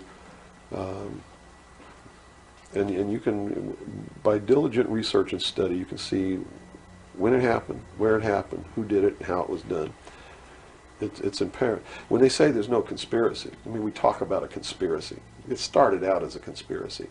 But when they say today there's no conspiracy, that's not a lie. It's the truth. They're doing it right out in the open, right under our noses, and we're too stupid to know it, to see it. So it's not a conspiracy now today at all. It's right out in the open. They even publish their plans. I mean, here Carter appointed Zbigniew Brzezinski as the National Security Advisor, who just wrote a book before he was appointed declaring himself a Marxist. I mean, you read that book, this man believes in Marxism. This man is a socialist. Not only a socialist, he's an international socialist. He's a globalist. His goal, stated in his book, is to destroy the sovereignty of nations and bring about a one-world Marxist government. Now, the Carter administration was one extreme, and then we came into the Reagan administration, yet nothing changed. Nothing changed. What you're saying is that no matter what the political leanings, they seem to be playing the same game. As long as you're playing their game, it doesn't matter who you vote for, who you put in office. They all belong to the other side. They're in the pockets of the Illuminati. When you quit electing professional politicians, when you quit electing the guy who looks nice on television because he speaks good and he looks like the guy you wanted to marry or something like that, you're playing right into their hands. You know, they've made it so impossible for another Abraham Lincoln to get elected to the office of president that it's a wonder that we even have a chance at all. We need to send people to Congress and to government who are going to clean house. Kick all the members of secret societies out of the bureaucracy. Lock them up. Try them for treason. Because they are traitors. So one thing that may help is term limitations. We must have term limitations, and it must be only one term. And forget all this nonsense that anybody goes to Washington and don't know what's happening. They don't know what's happening simply because they haven't taken the time as citizens to understand how our government works before they ever go to Washington. You see, it should be a process that starts in infancy. It works its way up. And everybody should be taking part in the government. Now, if someone came in to office with this kind of knowledge and with this kind of intent to really push these people out, would they not be eliminated immediately? Not if they have the people behind them, because what the people would do in one fell swoop, in one election, would elect people who've never served in government before, kick the incumbents out, send citizens to Washington. And here's the way it has to be done. You know, right now, you don't even pay your congressman. You know who pays your congressman? The federal democracy of the District of Columbia. The federal government pays your congressman, who's supposed to be representing your state and you. The federal government is a foreign country to your state. Why should he represent you? Not only that, but he moves to Washington, D.C. He maintains a residence here, but he doesn't live here. And as long as you re-elect him, he continues to live in Washington, D.C. forever if you keep re-electing him. So they lose all touch with what's back here. They're paid by a foreign government, the federal government. They're not paid by the sovereign state of Georgia or by you. They have to be paid by you. And they have to live here. They can't move to Washington, D.C. They go to Washington, D.C. for one term. Okay? One term only. When that term's up, they have to come back. And you don't pay them exorbitant funds. You pay them just enough to live on comfortably while they're there. No fancy giant cocktail parties, none of this crap. And you take care of their family. See, they don't take their family either. That's the other clue. They leave their family here, where they live. You, the people of Georgia, take care of their family and their business or their farm or whatever it is they have while they're gone. Now do you think they have a vested interest in representing you? They sure would under those conditions. Yeah. But under the conditions they go under now, they have no interest whatsoever in taking care of you. Now let's look at the current. They're taking care of themselves. The current crop of presidential candidates. Is there anybody even running that represents something that we're talking about here? No, all of them are New World people. Songus, in his book, even everything that he's written touts the New World Order. All of it, right for Songus's literature. You're going to see New World Order, New World Order, New World Order, New World Order. Clinton, the governor of Georgia, was selected in 1991 by the Bilderberg. Governor of Arkansas was selected in 1991 by the Bilderberg group in Baden-Baden, Germany, to be the new president of the United States. Remember what happened to Gary Hart? What did he do? He went out on a boat with a woman who wasn't his wife, and he was destroyed. Look at Clinton. What's happened to him? Nothing. The press is on his side. They're helping the guy. You know why? Because he was chosen by the people who own the press to be the next president of the United States. Now, I don't know if he will be or not. That's up to the American people. But if they get their way, he will be. Bush is one of the most heinous criminals that's ever walked on the face of the earth. Bush is the man who's been a CIA agent since his college days. He's a member of the Skull and Bones, the Russell Trust. He was initiated in a casket with a ribbon tied around his genitalia, which symbolizes that he's a priest in the temple of Isis. A pagan, this guy. This man is a member of the mystery schools. Well, he has the outward appearance of a good Christian, church-going Christian, no? They do whatever they have to be approved by the people, but in secret, they're not at all. This is a man who practices pagan religious rituals, magic. Doesn't matter what you think of all these things. I'm just telling you, this is what he does in secret. He is the man who, when he was chief executive officer, when he was president of the offshore division of Zapata Oil, organized and began the first large-scale drug smuggling operations into this country. George Bush is the one responsible for the drugs on the streets. And the war against drugs is not a war against drugs, it's a war against the Bill of Rights. We've already lost the Fourth Amendment in this war. That's true. And we're going to lose everything else. You watch on, it amazes me, people watch on Saturday night, cops, top cops, tough cops, 911. All of these stories that are glorifying the police state, and they're falling right into the manipulation as they watch police with no search warrant,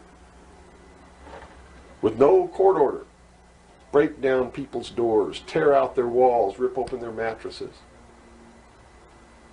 All in the name of the war on drugs. Pretty sneaky.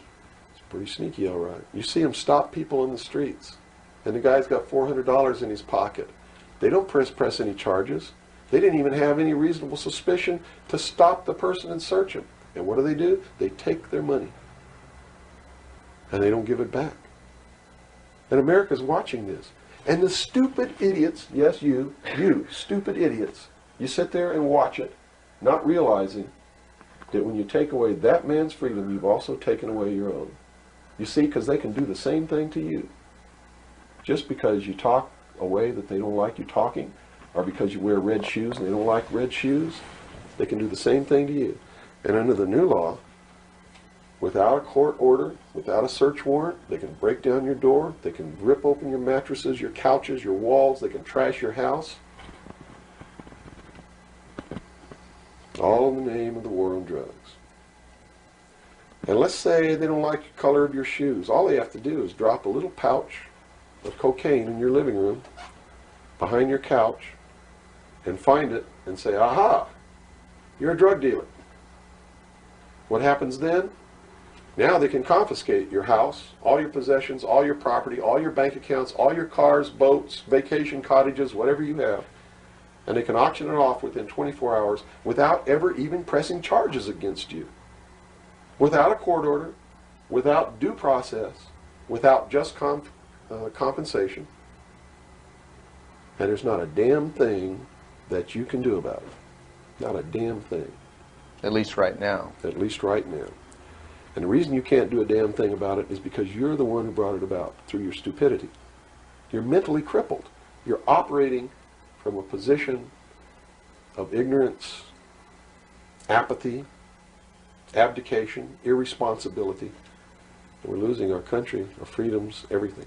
Now, these are strong accusations of the American public. What do you hope to accomplish by angering the very audience that you want to watch and listen to you? Go prove me wrong. Go make me the idiot. In so doing, you're going to find out what the truth is, and maybe you'll wake your up. And if you do, maybe we can save our country. Because I don't really care at this point whether you get mad at me or not. My country's disappearing. My freedoms are disappearing.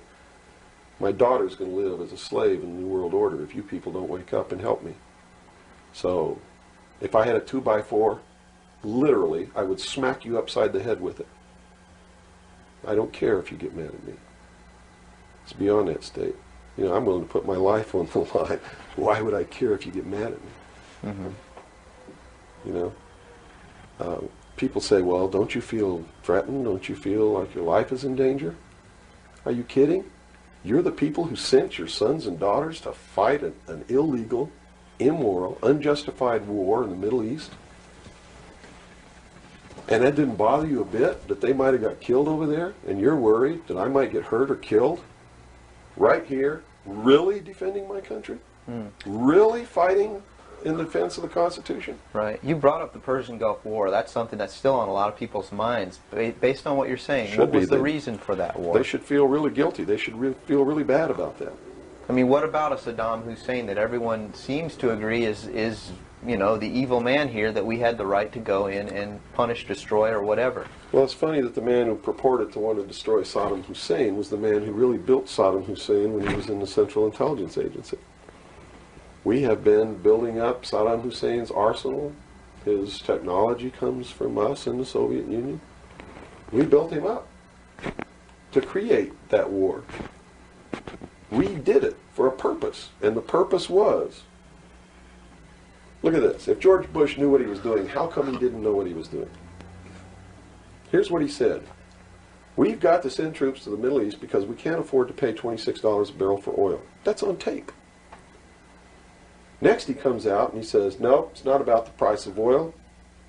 It's because Saddam Hussein's not going to stop at Kuwait. He's going to go into Saudi Arabia, and those are our friends, our buddies. So we got to go defend Saudi Arabia. And then James Baker says in a press conference, nope, it's not about Saudi Arabia. It's not about $26 a barrel for oil. It's about jobs. Folks, we're going to get you a job, and to do it, we're willing to kill your sons and daughters. Yes, sir, we're going to send them off to get killed so that you can have a job. Prosperity. That's what it's all about. Well, what was the actual scenario if we hadn't have gone in? Well, see, that's not the end of it yet. Then George Bush comes out and says, whoa, the White House is flooded for telegrams. They don't want their sons and daughters to get killed for a job. It's not about jobs. It's about naked aggression. Yes, sir, there's a little Hitler over there called Saddam Hussein. Yeah, and we're going to go destroy him because the world doesn't need another Hitler. Never mind Pinochet in Chile, who's another Hitler. Never mind all the other Hitlers in the world. Was that Never mind Tiananmen Square. Well, then, you know, then people would say, well, the American government's not interested in that because money is not in you know, it's the oil here. We're talking about money. No. So you're saying it's not even that. No. They've been planning this war for years. In fact, Arco Press wrote a book about it. The name of the book is Rapid Deployment Forces. It was published in 1985. It names Kuwait as the country. It talks about Operation Bright Star, where they've been practicing the war every year since the early 80s. Sending troops over there practicing the war. Liberating Kuwait. It's even named in the book. The whole thing was spelled out years ago. What it was all about was to establish the New World Order. You see, because for the first time in the history of the world, it's established the legal international precedent Of that the the UN. United Nations could pass a resolution and send its police force to enforce that resolution, and that the member nations would have to pay for that action. And George Bush said it very clearly, but nobody was listening when he said, no longer will any nation stand against a world united. And with that action, he established the legal foundation in international law that the United Nations is now legally and overtly the one world government, and that the United States military forces and the other forces that were sent by other countries were established as the one world police force under the United Nations. Have you seen the new Air Force uniforms yet? Nowhere on them does it say United States or U.S. They are United Nations uniforms.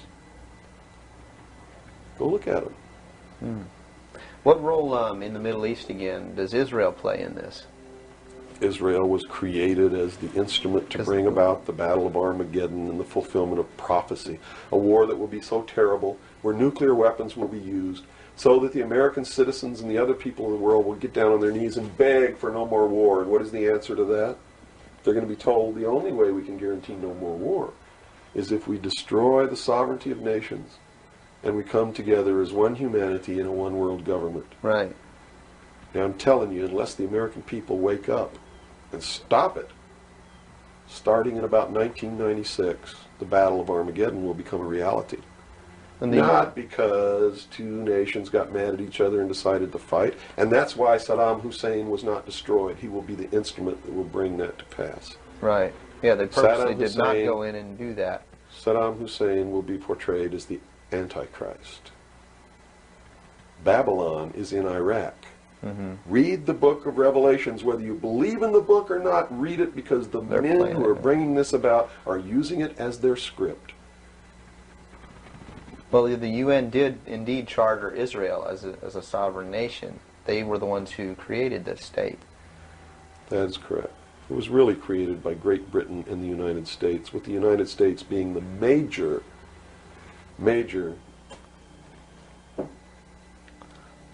instigant. Okay, and the Jewish people were then being manipulated into believing it was for some other reason. That's correct. They've always been manipulated. And I get people who still come to me all the time and say, Bill, you're all wrong. It's the Jews. The Jews are subverting the world. Man, it's not the Jews. It's not the Catholics. It's not the blacks.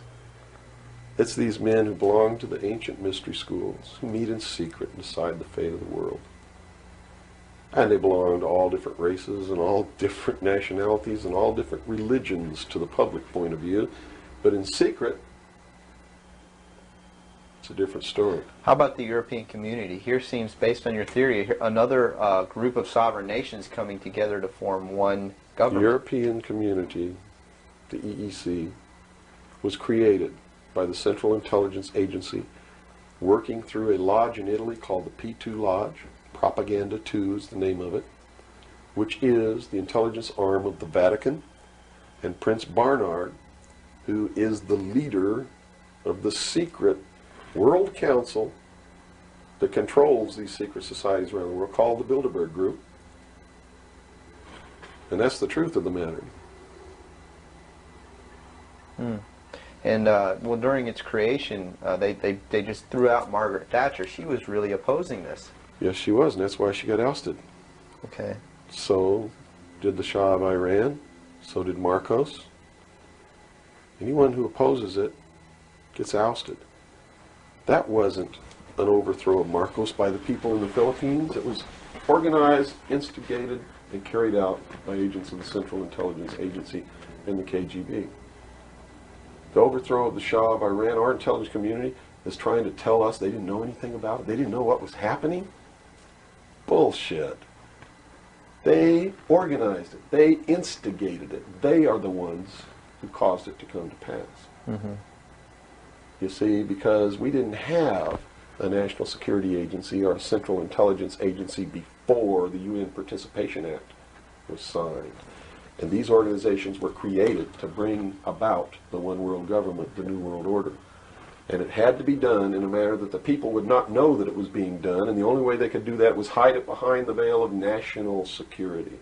And the Cold War was a manipulation maintained to bleed the people of tax dollars to fund the creation of the police force of the New World Order, which is the Army, Navy, and Air Force and Marines of the United States and the Soviet Union.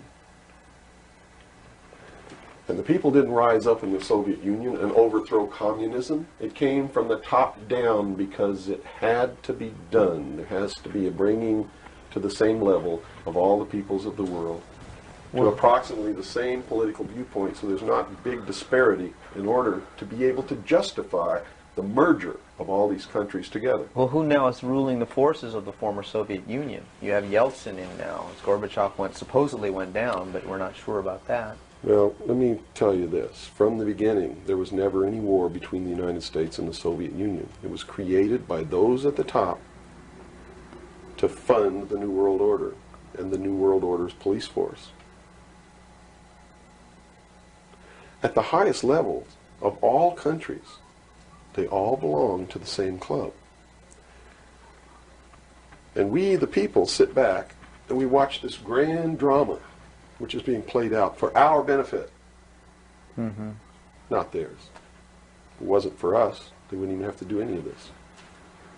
But you see, they just can't come out and destroy all of us because they need slaves. They need people to make their shoes and make their cars and mine the ore. They need worker bees, and that's what we are. In the New World Order, we will be the worker bees, the slaves. So the Orwellian view of the vision of the future wasn't too far off based on this scenario. George Orwell was just like me. He was a low-level member of British intelligence who was appointed to a position high enough where he saw the same documents that I saw. And he tried to warn the world just like I'm trying to warn the world, only he wasn't willing to take the risk that I'm willing to take. So he wrote it in a book called 1984 and spelled out exactly what's coming as a warning to the people of the world, as a work of fiction. But you notice that that work of fiction really stirred people up because they knew that it wasn't fiction. In their heart of hearts, everyone who's read that book knows that it's coming. It's a possibility. Most people won't recognize it overtly or publicly, because then, if they recognize it, they have to be responsible to do something about it. And that's what every one of you have been resisting all your life, is being responsible to do something about it, to get involved. That's why you'll walk away from a girl being raped on the street by a gang of thugs rather than go and try to help her. And I'm not talking to all of you. I know there's some of you out there just like me, but most of you are just exactly what I've just described. Most people are no better than animals who do not have intelligence because they don't use their intelligence. And to these men who control things behind the scenes, you are stakes on the table by choice and consent, and will always be ruled and manipulated and enslaved by people who do use their brains. As long as we're debunking some myths, because it's putting pieces of this puzzle together, I think, for a lot of people that may be watching. The hostage situation in Iran that got Carter out of office, is this another orchestration? And if so, how does it fit into the October surprise is no myth. There was a deal made. There was a deal made at the highest levels to keep the hostages until after Reagan was elected. Do you really believe that it was an accident, that it was a coincidence, that 30 minutes after Ronald Reagan was sworn in, took his oath of office, the hostages were released? Did they want Carter out? Are you really that naive? I can't believe it. Did they want Carter out? Yes, they wanted Carter out. They wanted Carter out. He wouldn't play by the rules? Or what? I don't know why they wanted him out, but they wanted him out. Carter was ineffective. He did not have the support of all the American people. They need people who can manipulate the American people so that they have their support. My message is to you is don't support anybody unless they're doing what we know to be right. Don't believe them. Don't fall for the manipulations. Double check everything they say.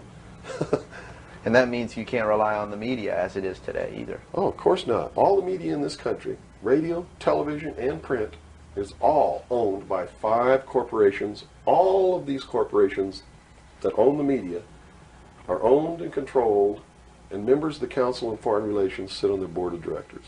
Can you name those 5 corporations? Is that Not off the top of my head. okay? I could try, but I don't want to take a chance on being inaccurate. But you can trace that yourself. Okay. Remember, if you go down and you trace the ownership of a station or a newspaper, and you get to a corporation, remember that somebody owns that corporation, and it's usually another corporation. But when you trace the interlocking of all these things, when you get to the top, there's 5. And all journalists know that there's some things you don't write about and you don't talk about because you'll lose your job. And that's where the control is. And that's why they pay anchormen like Dan Rather $2 million a year, because he doesn't question them. He knows that if he goes against them, he's going to lose $2 million a year. Do you think a man that looks pretty and sits in front of a TV camera for the 6 o'clock news is worth $2 million a year? No way. I don't care how long he works, and I don't care what he does. There is no job worth $2 million a year. That's why they pay athletes these fantastic salaries. I was listening to the radio the other day. They just contracted to pay one player on one team $6 million a year. Can you believe this? And why is that? It's the Roman circus. What does the emperor do when the people become restive, and when the people are asking questions, and when the people don't like the policies of the emperor? He sends them to the circus. He creates a circus. He builds a giant coliseum. And he begins to throw the Christians to the lions. And he has great chariot races and football games and basketball games, all to keep the idiots preoccupied with things that don't mean anything in the scheme of the entire world, so that they don't have the time to learn what the truth is, so they don't ever get smart enough to learn how they're being manipulated, so they don't ever question the emperor. That's why they pay a player on a football team or a baseball team $1 million or $2 million or $3 million a year. It is the Roman circus. I know men who don't know anything in the world except who plays third base for the Mets. And they think that's a great accomplishment. And they meet and pat each other on the back and bond and go have cocktails and talk about what this guy that plays third base for the Mets did in last night's game. It's sad. It's really sad. Is there any room in a kind of society where these manipulations are not taking place for this type of entertainment, or any type of entertainment at all? If people understand that a game is a game, if people understand that nobody, no matter what they do, is worth paying $2 or $3 million a year for, people should be able to get rich if they want to, by the sweat of their individual labor. Okay? By going out and doing something for the world. Not by taking people's minds away from the emperor. It's a game. Football's a game. Football's a game. But let me tell you something. When 150 of the most powerful men and women in the world can meet in secret in Baden-Baden, Germany, and plot the fate of billions, and nobody even cares about it, but 6 football players go to lunch together, and it's in the headlines across the country, you have a reflection of the society in which that exists. And it is a sick society that is doomed to self-destruction. So based on that scenario, there's some truth into what these men are looking at. Absolutely, and that's what makes me so sick, is that I'm trying to wake up a people who on a daily basis are proving the ones that I'm warning them about to be right.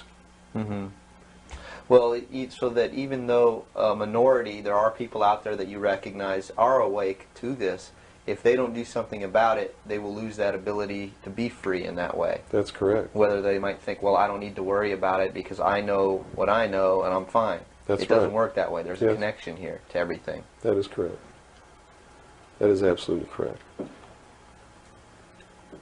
A nation of people who are willing to send their sons and daughters that they profess that they love to a foreign country to die.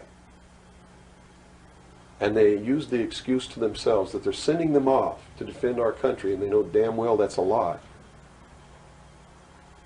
are doomed. It's funny, there's a parable, you said Ben Franklin earlier was even a part of this. Yes. A parable of Ben Franklin, I don't know if you're familiar with it. He paid too much for the whistle. He came up when he was a young boy. Are you familiar with that parable? No, go ahead. Where when he was a young boy, he was given an allowance. And, you know, it was a decent amount of allowance. And he was going to the store to get a toy. You know, he was very excited about that. And along the way, he met some boys who had this whistle, you know, and he saw that, and he saw the little boys blowing this whistle, and he thought, wow, the greatest whistle, this is the greatest toy. He really wanted this thing. So without asking, he gave all his money away, you know, to these boys for this whistle. And he went home, and sure enough, he got very bored with it, and he had no more money to buy something that was really, you know, worthwhile to him. Sure. And so from that point on, he had a saying that said, you know, don't pay too much for the whistle. And I think somehow that relates here. He's also the one, when the Constitutional Convention was finished, when they wrote the Constitution and signed it, when it had been signed, he walked out the doors. Someone outside, I forget who it was, I believe it was a reporter for one of the newspapers in the 13 colonies, asked him, he said, "What have you wrought, Ben?" Ben looked at him and he said, "A republic, if you can keep it."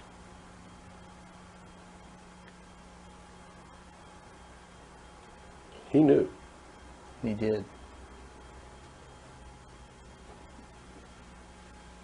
And that's a good place to end. Yeah, I think so. That's a great ending. Wow. Good job, guys. All right, Bill? Bill. Yo. Fantastic. Good. Thanks, Bill. Where's your towel? Right there. We're about ready for These lights are roasting me. Man. kill. I've already had my son. I'm ready for that.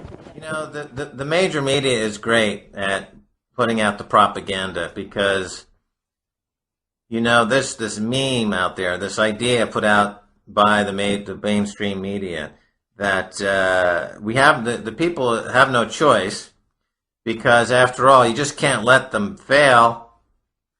You know, the government has to bail them out because it would be much worse to just let them fail. And this is remarkable because the major mainstream media have gotten the American public to buy into policies that guarantee their impoverishment.